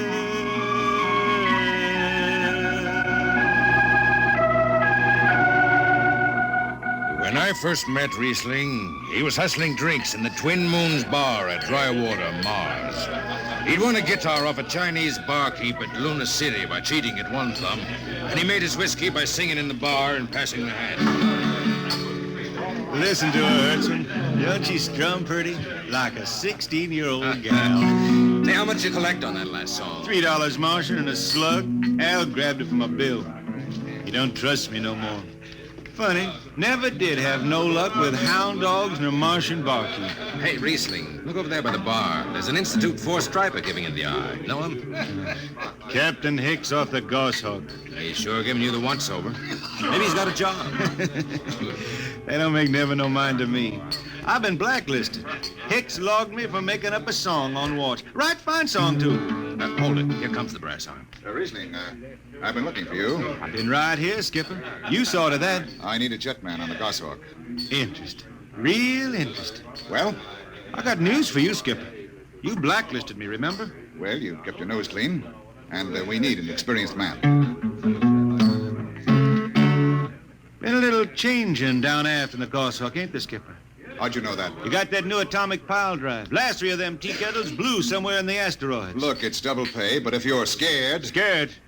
Listen, fella. For double pay, I'd jump off the top of the Harriman Tower if you allowed me rubber heels for the landing. All right, then. You show up tonight to sign the book. Sober. Got no choice, Skipper. Money and me is total strangers. We lift at 11:30 Mars time. Sober, you understand, Riesling? You taking the job? Well, that Goshawk is one stinking old tub. Her engine's got more bugs than a beagle dog in spring. And that new drive is about as safe as a pretty gal in the Ozarks. But I reckon she'll do for one more trip.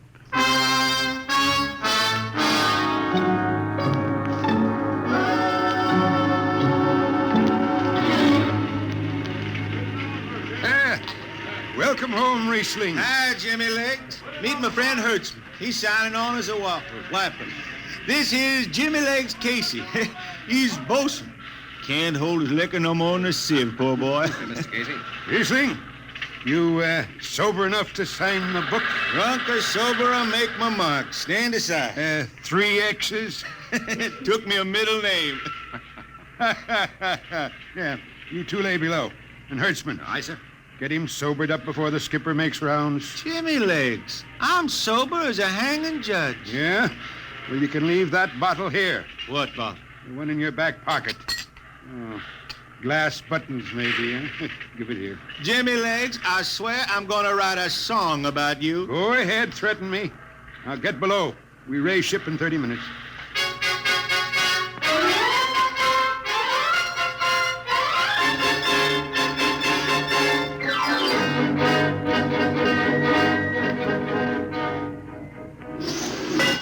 Hi, Skipper.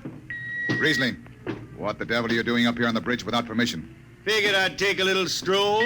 Riesling, get below before I have... Hold on, Skipper. You'll have that gold braid just crawling up your arm. I'm up here on business. Well? That number 2 jet ain't fit. Cadmium dampers are warped. Why tell me? Tell the chief engineer. I did. He says they'll hold. Well? He's wrong. He's wrong. He's got a Harriman Institute degree in power electronics. And some drunk space rat says he's wrong. Skipper, I was damping jets when that shirt-tailed tad wore pins for buttons. I've got no time for you, Riesling. Casey, sound takeoff. Aye, sir. I'm telling you, Skipper, that number 2 jet's gonna blow. Dampers warp crooked like a turtle's back. Riesling, drag your deadhead out of here. Get below. Go ahead from control tower, Captain. All right, Casey. Fire 1 and 4.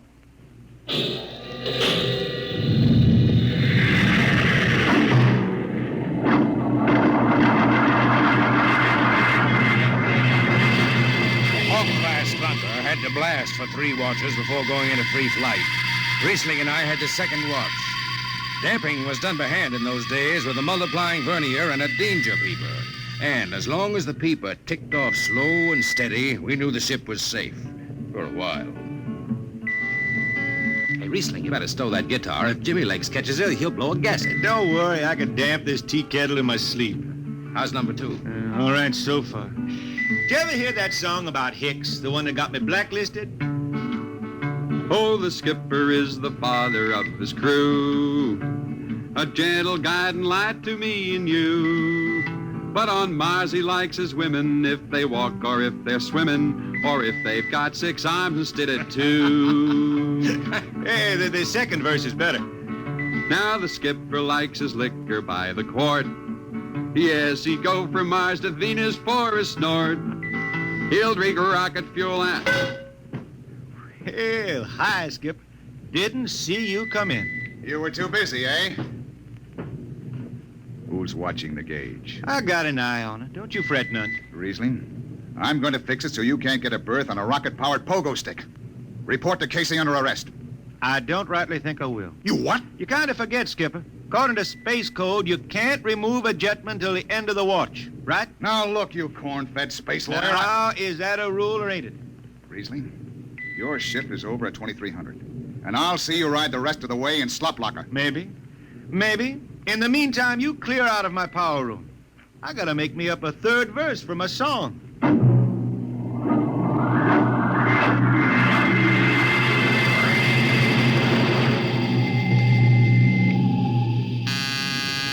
I got it.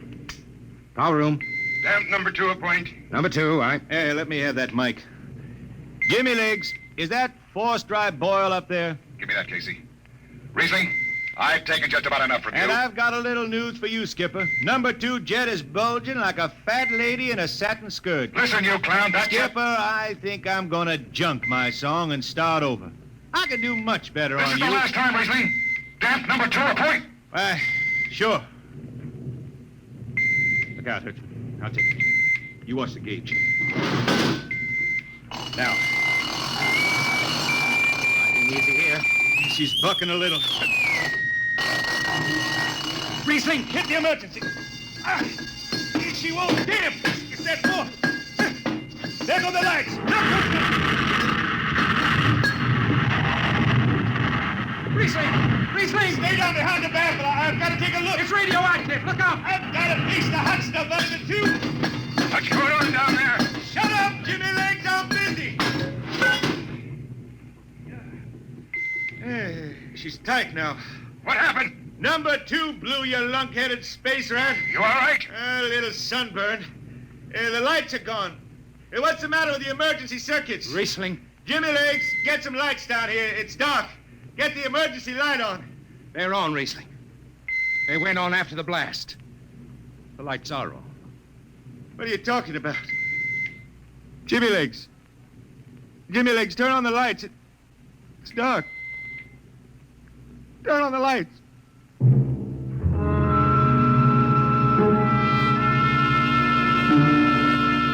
That blue radioactive glow from the jets was the last thing Riesling ever saw. His optic nerve was burned out in an instant. He was in sick bay on the rest of the trip, and on the swing back, we set Riesling down at Drywater, Mars. Look out for the cable, Riesling. Thanks, Hertzman. Hey, Riesling. That you, Jimmy Legs? Hold up a minute, will you? Oh, Riesling. Jimmy Legs, I promised I'd write a song about you, didn't I? Sure, Riesling, sure. Can't seem to sing like I used to. Look, Riesling, the men up on the bridge feel kind of bad about this. Yeah? Why didn't they think of that when Riesling told them that damper was shot? Now, Hertzman, that's all over. Sure. That's all forgotten. Riesling, let's go down to the Twin Moons before I vomit. Now, hold it. The skipper feels pretty bad about the whole thing, Riesling. Kind of late for that, Jimmy Legs. Feeling sorry don't hold no corn. The boys passed the hat. The skipper kicked in half a month's pay. Did he now? Then on principle, I suppose I ought to tell him to stuff it back up the jets. But you can't buy no drinking whiskey on principle. I'll take it. Here you are. I'll get it. I'll be seeing you, Riesling. Sure, Jimmy Lee. Sure. Come on, Hertzman. Let's get that drink.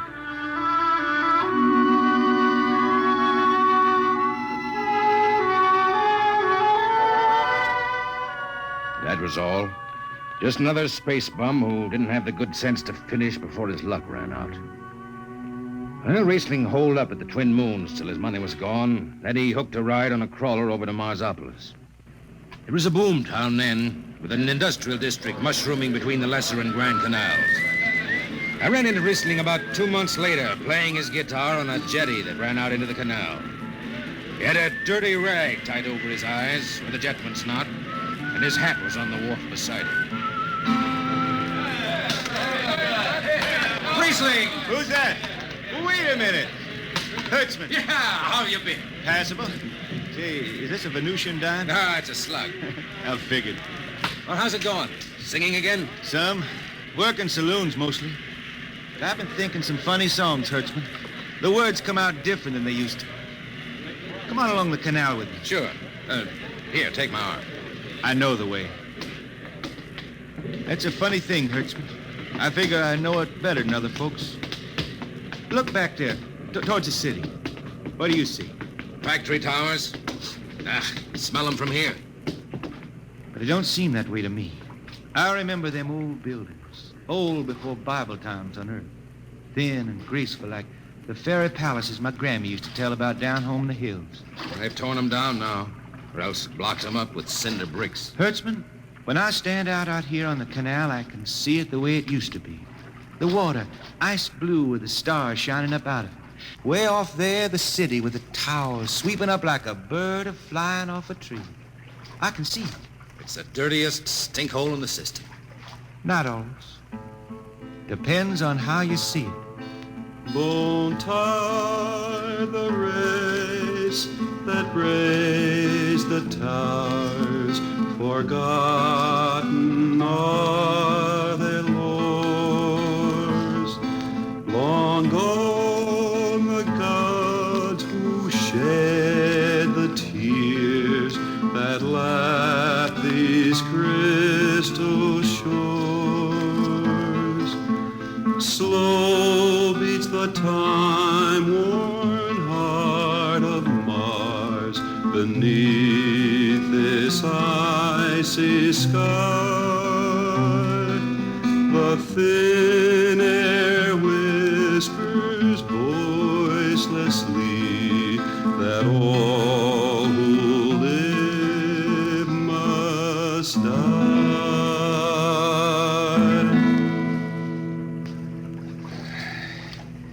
You make that up? Why don't you go home, Riesling? Home? Earth. I've been thinking about that, Hertzman. When I was a youngster down in the Ozarks, I used to climb a big old oak tree my daddy had in the dooryard. You could see the hills for miles, green and cool. I've been thinking about that. Why don't you go back then? I couldn't see them hills no more now. I couldn't stand to see black when I knew they was lying all around me, cool and green in the sun. I couldn't stand that. Yeah. Well, let's get back to town, Hertzman. Today I made $3.50 mush, and I'm all set to drink it down before dawn. Come on!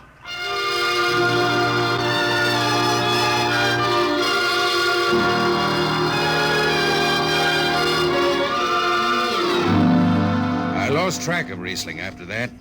I shipped out on a slow freight of the Condor class for Luna, and he hitchhiked a ride to Venusburg on an ore ship in the Tri-Planet run. So he beat around the system, Venusburg to Layport to Drywater to New Shanghai and back. Any spaceport was his home, and no skipper had refused to lift the extra mass of Riesling and his battered guitar. He made up his songs, sitting out watches down in the power rooms with old shipmates, while the monotonous beat of the jets shook the hull plates. Hear the jets, hear the jets, hear them snarl at your back when you're stretched on the rack. Hear the jets, feel the pain in your ship, feel the strain in your grip. Hear the jets, feel her rise, feel her drive, strand steel come alive on her jets.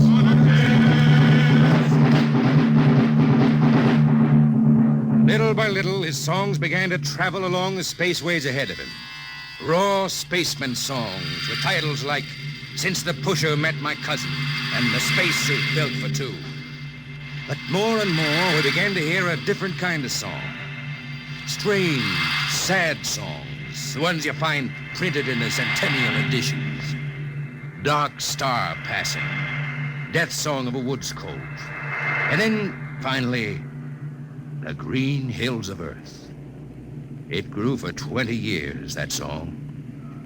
They say it started way back when Riesling was down in the labor camps on Venus, singing for the indentured men. Now, if someone will kindly pass a bottle. Oh, it is not much, Riesling. Here, it'll do. What is that stuff? Tequila. You cannot make him good here on Venus. What do you use? Carac bush. Home it is different. Where are you from, son? Tasco, Mexico. That's a long way from here. See, a long way. How'd you come to sign on? The man comes out to the village from the city in the shining automobile. Very big. He says there is work. You sign the paper for 10 years and you work. Yeah, work. There is work here, all right. 10 stinking hours in the jungle with machete. I tell you, when I get home to Earth... What'll you do, son? What is the use? We aren't getting home. You know how many men die out there in the swamp today? 10 men, 10! What is the use? My mother, she's dead.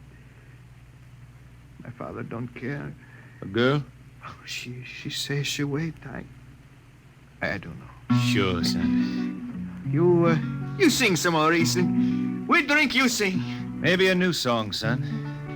We rot in the molds of Venus. We wretched her tainted breath. Foul are her flooded jungles, a-crawling with unclean death. Let the... What is the matter? Finish the song, Riesling. I can't. Can't yet. It just don't come. I'll finish it when I go home. That's it. When I go home to the hills. Now pass that bottle. The dawn whistle don't blow for 4 hours.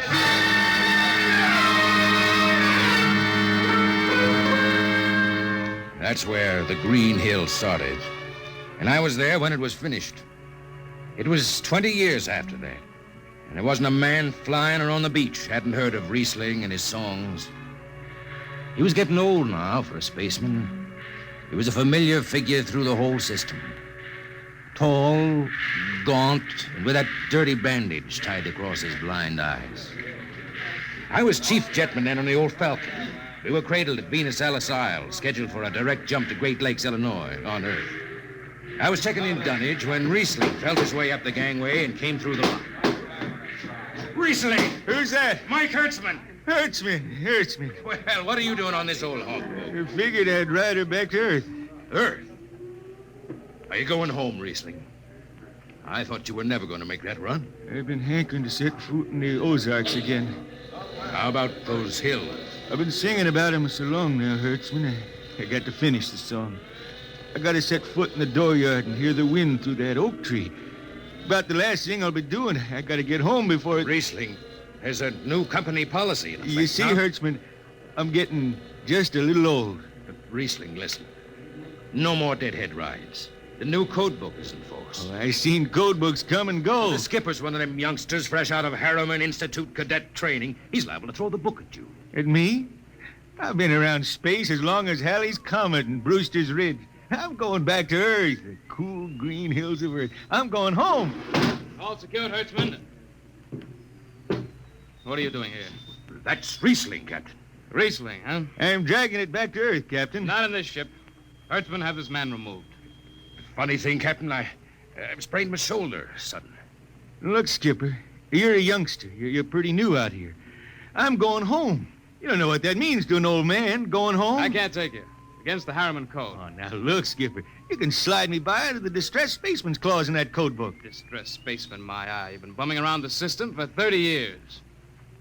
Skipper, you make me do something I never done for no one before. I'm an old man. An old blind man, and I want to go home. I ain't never crawled in front of a four-striper in my life, but you gotta let me drag home. The law says a man's got a trip coming to him. You can stretch for a poor old blind man, now can't you? You got it, Skipper. All right, you old space rat. But keep out of the way. I run an efficient ship, and I don't want any trouble. No, sir, no trouble.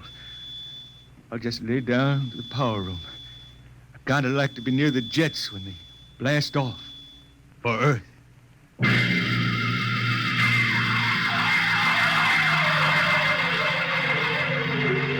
Sit down, Riesling. Take a load off your feet. Thanks, Mac. Stand by for lift. Stand by. Best seat in the system. Power room and an old Hawk class ship. Power room, fire 3. Aye, sir. The cool green hills of Earth. Still singing that, Riesling? Oh, some. I changed her a little. Gonna finish her now, Mac. Going home to finish her. Yeah. Have you seen those new automatic dampers, Riesling? Don't have to do nothing but sit and watch. Where's the peeper? Turned off. She's all automatic. And you have it soft nowadays. When I was twisting her tail, you had to stay awake. You got an old hand damping plates on? All but the links. Iron ship them. They cover up the dials. You might need them. No, the automatics handle everything. Well, you're finally going home, Riesling, huh? Won't seem the same out past the moon. I've been waiting for this a long time, Mac. Gonna be good to get home, I reckon. The argent sky is calling spacemen back. Mac, you all right? I got the emergency. The hand dampers, where are the links? Mac, you ought to be on the wall here something. I got him. Power room, what's the alarm? Emergency squad coming in. Stay out, the place is hot. Radiation blast. Stay behind the baffle. I got the link shift. I can hand damper now. What's going on in there? I'm still in Jet 3. Is this McDougal? McDougal is dead. This is Riesling on watch. Riesling, get out of there. You'll kill yourself. Don't worry, Skipper. I know this power room like the inside of my shirt. Somebody's got a damper. Riesling, I'm sending in a crew. No use. The whole room will be hot for an hour and the other jets won't hold. Skipper, throw on the recording tape. What? Throw on the recording tape. I want to get something down. Tape's on, Riesling. Stop it, Riesling. The radiation will burn you down. Yeah, I reckon. Yeah, pretty sharp sunburn. Pick me out of here with the tongs and bury me in a lead shield coffin. Okay, Skipper. is clean. Radiation's getting brighter. I can almost see it. Bright, rosy like the sun. Like the sun over the hills down home. I got my song figured right now. Here it comes. We pray for one last landing on the globe that gave us birth. Let us rest our eyes on the fleecy skies of the cool green hills of earth. I can see him now. The hills. The sun. I can see the sun. That's the way he died. Riesling, the blind singer of the spaceways, singing of the home he never reached, the cool green hills of Earth.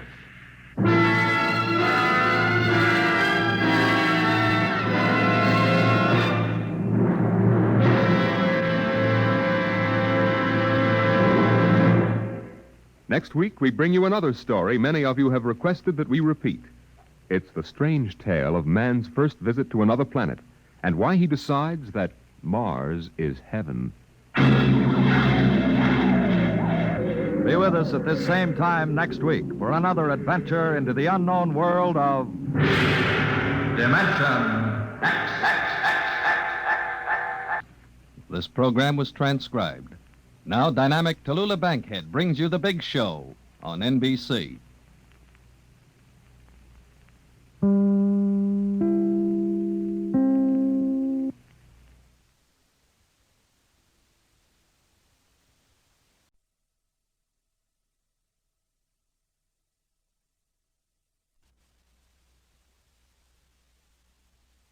Adventures in Time and Space. Transcribed in future tense. Dimension X.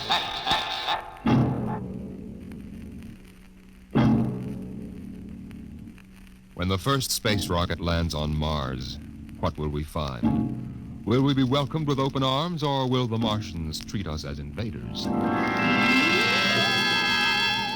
Only one thing is certain.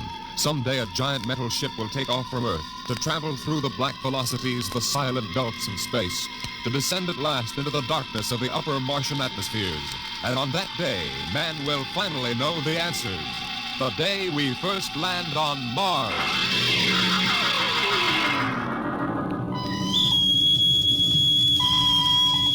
Now hear this. Now hear this. Approaching critical deceleration.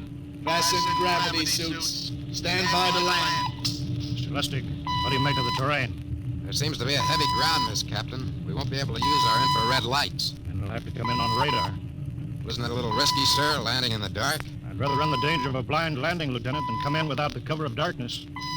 Remember, we don't know what kind of reception is waiting for us down there. Airspeed 500. Altitude now 4,000. Bridge to engine room. Stand by for deceleration. Engine room, aye.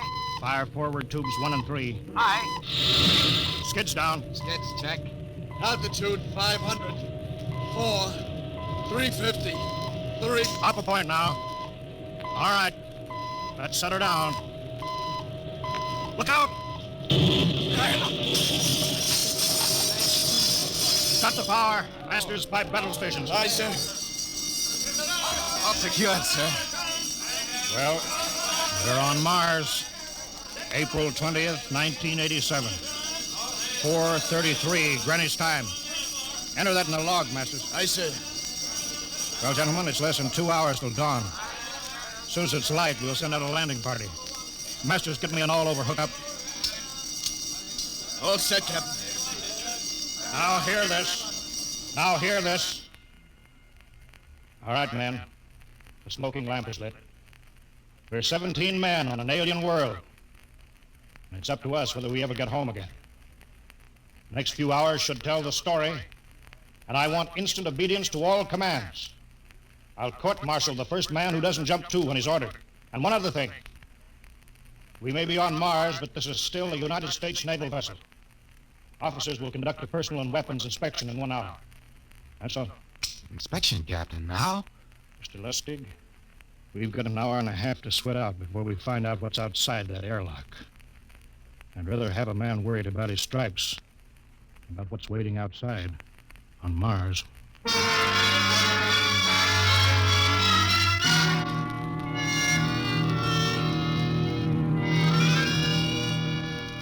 Now hear this. Landing party report to forward airlock. Captain Black, Lieutenant Hingston, Lieutenant Lustig, and Dr. Horst report immediately to forward airlock. It is now landing time -5.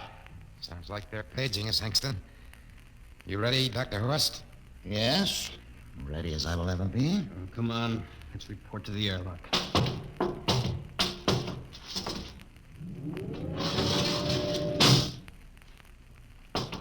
Four minutes to go.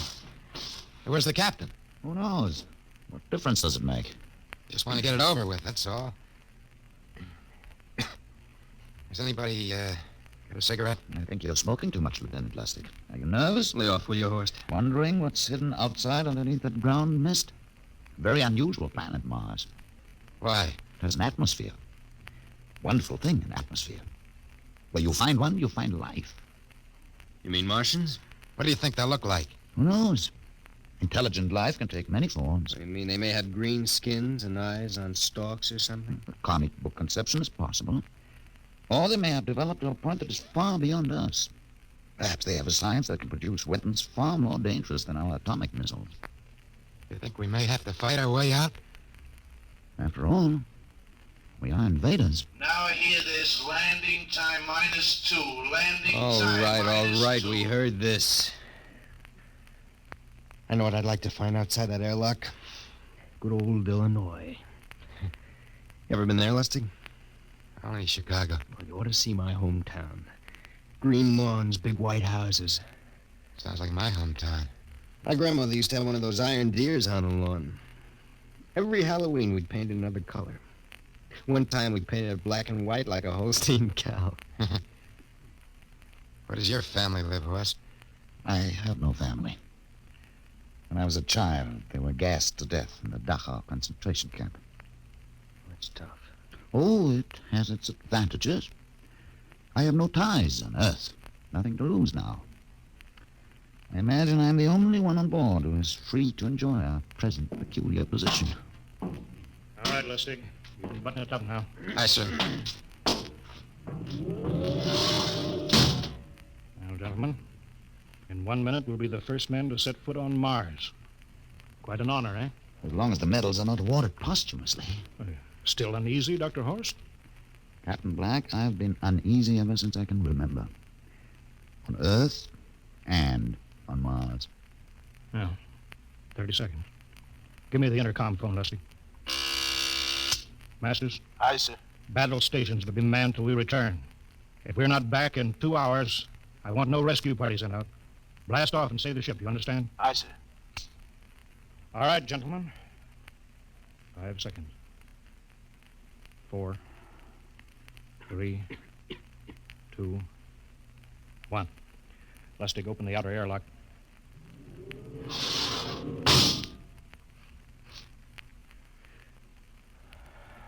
Fresh air. Let's go. Hold it now. It's too dark to move fast.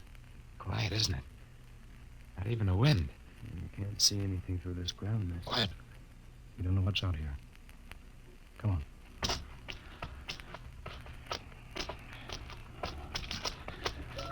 What the? Quiet, Captain. I could swear that sounded like a rooster. I don't hear it anymore. A very unlikely sound. A rooster crowing on Mars? Kingston. Aye, sir. Set that machine gun 25 yards to the flank. We'll stay here till the ground mist lifts. Aye, sir. What do you make of the ground, Horst? Grass. Plain grass. You can see some large foliage there where the mists then down. What the heck is that? Kingston! Hold your fire, you fool! I hit it, Captain. What? Some kind of wild animal. I hit it. I could see the tracers, but it's still standing. Come on, Horst. Doctor, where are you? Up ahead. Admiring the wild animal. Careful, Horst. Wait for us. Don't worry, Captain. It's an iron deer. A lawn ornament. That's impossible. It's hollow. Interesting, isn't it? A whitewashed Victorian iron deer sitting on a lawn in the middle of Mars. I don't understand. Look around. The mist's lifting. Captain, look there. A house, a regular old-fashioned house. On Mars. Good Lord. I haven't seen carved scrolls and gingerbread like that in years. Look at that port swing. The geraniums. There. I told you it was a rooster, Captain. Give me the glasses, Lustig. I want to take a look through that front window. What? There's an upright piano. Some sheet music on it. Lustig, it's beautiful Ohio. Beautiful Ohio? That can't be. Look here, Horace, do you think that civilizations of two planets could be identical? I don't know. That specific variety of geraniums is only 50 years old on Earth. Is it logical they should develop in Mars? How about that porch swing, that piano, and beautiful Ohio? No, it's impossible. Captain Black, this looks like the town I was born in. Well, it looks like my hometown, too. I've thought of something, sir. It's the only solution. Maybe we're not the first ship to reach Mars from Earth. That's the only answer. That's impossible, Lustig. There have been space travel that couldn't be secret. Do you have any idea what ships cost, what industrial power is needed? There's got to be some logical reason. Captain, I think perhaps we might find out. A light just went on in that house. Kingston, cover that door with the machine gun. Aye, sir. Come on, Horace. You ring that doorbell. There's got to be a scientific answer to all of this.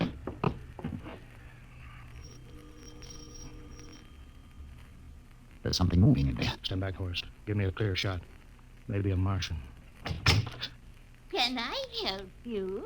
We were looking... Well, if you're selling anything, it's much too early. No, wait a minute. What town is it?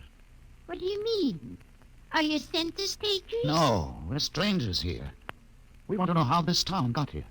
It is a game. No, it's not a game. We're from Earth. From where? From Earth. Do you mean out of the ground? Hey, are you sure you're feeling well? Madam, we came in a flying ship across space. We're from the third planet. This is Mars. Now do you understand? Mars. You go away now, you hear? I'll call my husband from upstairs and he'll chase you and I'll go on. This is Mars, isn't it? This is Green Lake, Wisconsin, in the United States of America. Bounded on the east by the Atlantic and on the west by the Pacific. Now, go away. Goodbye. Horace, do you suppose it's really possible? I've got to find out more about this. For the last time now, go away. Pardon me, madam. What year is this? Year? Well, 1928, of course. Oh, for goodness sake. You hear that, Horace? And we know it's 1987. And we know it's Mars. Is it possible we got fouled up, made some tremendous blunder, and circled around and landed back on Earth? In 1928? Or maybe some switch in time or dimension. Could we have shifted somehow and gone backward in time? Horace, it won't hold water. It's not logical. We've checked every mile. We went past the moon and out into space. We're on Mars. Find out anything, Captain? No, we're going back to the ship till I figure out some logical explanation for all this. Lustig, out at point. Aye, sir. Hingston in the rear. Keep that gun at half load. Aye, sir. Of course, there's got to be some cold, logical solution. Captain. What? That house down the street. The white one with the green shutters. Lustig, what's the matter? I never thought. Thank God. Thank God. Lustig, come back here. He's running for the house. That crazy fool, after him quick. Lustig, stop. Come down off of that porch. Grandma! Grandpa! Lustig, what the devil do you think you're cropped? Grandma and Grandpa, it is you. Lustig, what's going on here? Albert, why, it's been so many years. How you've grown, boy. Oh, it's so good to see you. Lieutenant Lustig. Oh, Captain. Grandma, I want you to meet my friend. This is Captain Black. Captain, I want you to meet my grandfolks. Howdy. Any friends of Albert's is friends of ours. How long you been here, Grandma? Oh, good many years. Ever since we died. Ever since you what? Oh, yes, sir. They've been dead 30 years. What? You mean to tell me that Mars is heaven? Oh, nonsense, no. All we know is here we're alive again. And who are we to question God's infinite ways? Lustig, we're going back to the ship. But, Captain, I want to talk to my Lieutenant grandfolks. Lustig, I don't like any part of this. You come back with us, I have to club you and carry you. Yeah, but, sir, Faster they're now. my... Heaven only knows what they've run up against the back of the ship.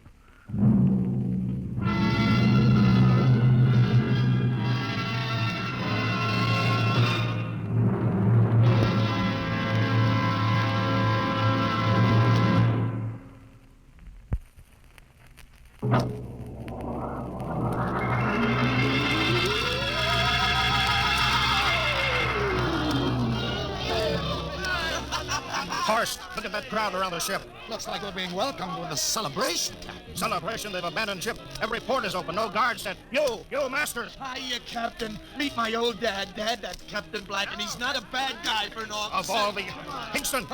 What, sir? Bring that man back. Use force if you have to. Excuse me, sir. There's my Uncle George. Hingston! I'll be right back, Captain. Uncle George! Uncle George! What the devil Don't is you going... understand, sir? They've all found friends and relatives. They're all here. He's right, Captain. I've counted. The whole crew's out in the crowd. But I gave orders. Definite orders. You don't understand, Captain. I understand mutiny. I don't care how many relatives show up. I'll have discipline. Johnny! Johnny, you old son of a gun! Edward! It's you. It can't be. Of course it is. Johnny, you old son of a gun. Edward. Dr. Horst, this is my brother, Edward. How do you do? Hello. It's wonderful to see you, Edward. Look, I've got to get back to my ship. Hey, I almost forgot. Mom's waiting at home. Mom? And Dad, too. Mom? Dad are alive? Excuse me, Horace. Then you're real, then. Don't I feel real? How's that, huh?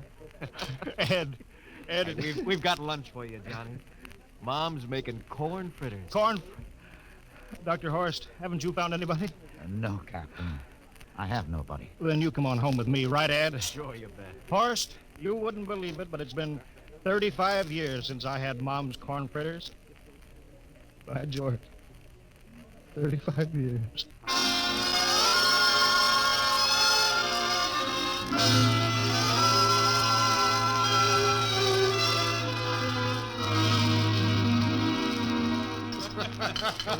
And there's plenty more in the kitchen, so don't hold back, Johnny.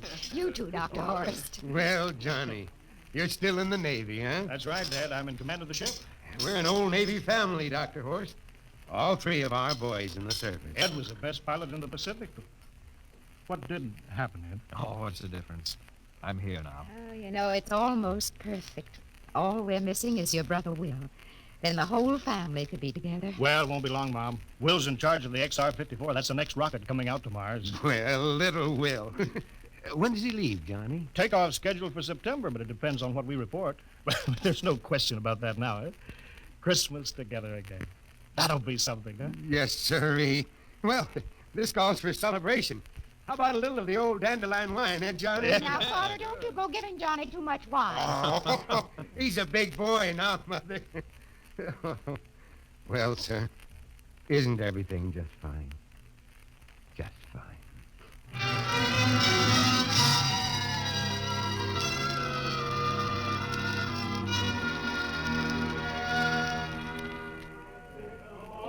The candlelights are gleaming on the banks of the Wabash, far away.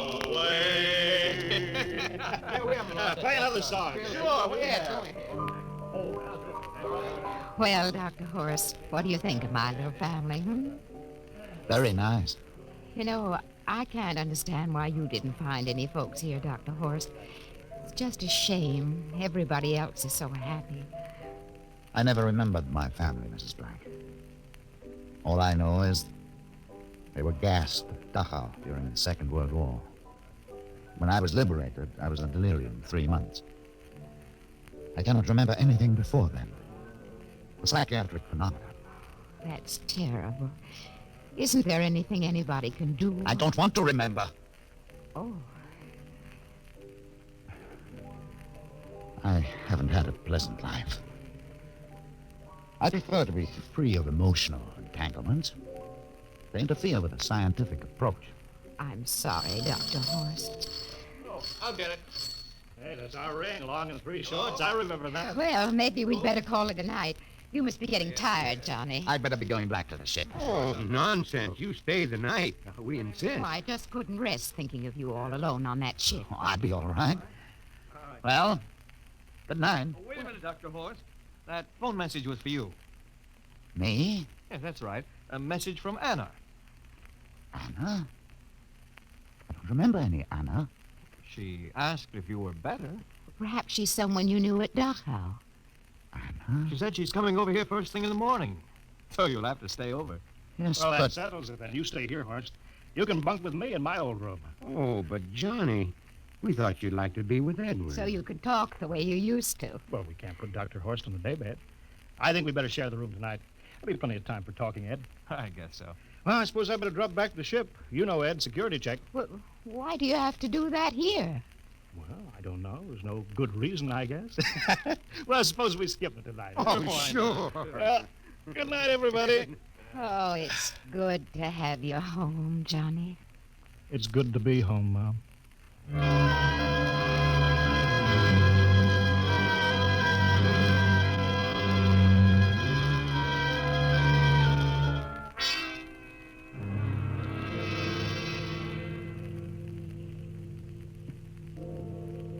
Captain Black, are you asleep? No. I've just been thinking about what we were expecting.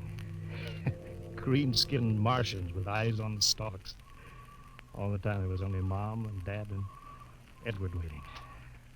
It's funny what tricks your imagination can play on you. Yeah, I guess Mars is heaven, Horst. I've been thinking about Martians, too.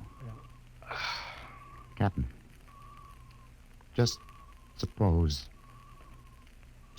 there were Martians, and they saw us land. Suppose they thought of us as invaders. What would be the best weapon they could use against our atom bombs? I don't see what you're getting at. They would want to disarm us first, to wipe out all suspicion, to make us feel at home. But suppose this house isn't real. Suppose the people are just images, stolen from our own memories by Martians, created for us by telepathy, hypnotism. That's the craziest theory I ever heard. Maybe that's why there was no one for me. Because in all my life, there is no happy memory, no real loved person. How about that phone call from Anna? Yes. Anna. I didn't remember who she was, but I do now. I just remembered. When I was freed from Dachau, sick, delirious, I raved about a wonderful, kind nurse named Anna that took care of me. There you are. It's logical. She's coming to see you tomorrow. But there was no Anna. I'd be nursed by a man. What? Anna was only a dream. And there's only one way they could have learned about her. By reading my subconscious mind. But that's impossible, Horst. Why? The whole crew was thinking of home. Suppose the Martians read our minds. Yes, but there are Martians. If there are, they have us separated. Each man in a different house. Sleeping. Trusting. No one at the guns. I left my pistol downstairs. You think there's something to this, Horst? Who would suspect his own mother? His grandparents? How easy. Just a knife in the heart of each sleeping man. It's impossible, Horst. We've got to get back to the ship. Listen. The crickets have stopped. Come on. We don't know when they change back to. Whatever they really are. Where are you going, John? Ed, well, we wanted to drink of water. That's all, Ed. You're not thirsty, John. You don't want to drink. You don't want Look out! to drink. His face, it's changing! And his hands, he's a Martian! Run, Horst! Turn Run! away, John. You can't turn away. This way, Horst! Horst, where are you?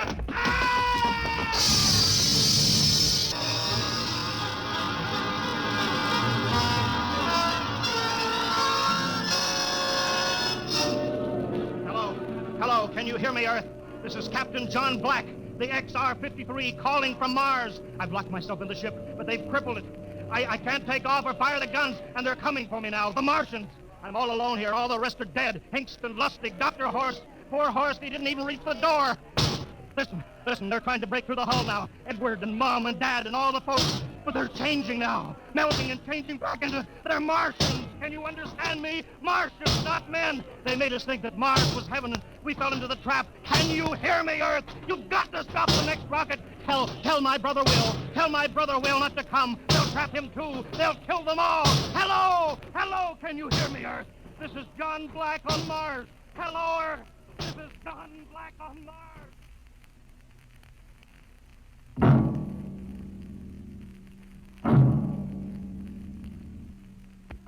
Tonight, Dimension X has presented and transcribed the Ray Bradbury story, Mars is Heaven, adapted for radio by Ernest Kenoy.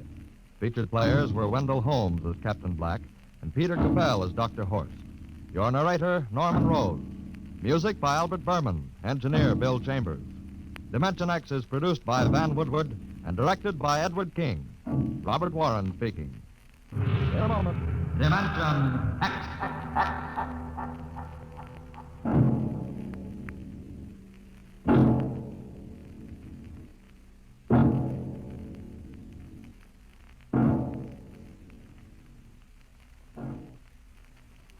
This is NBC, the national broadcasting company.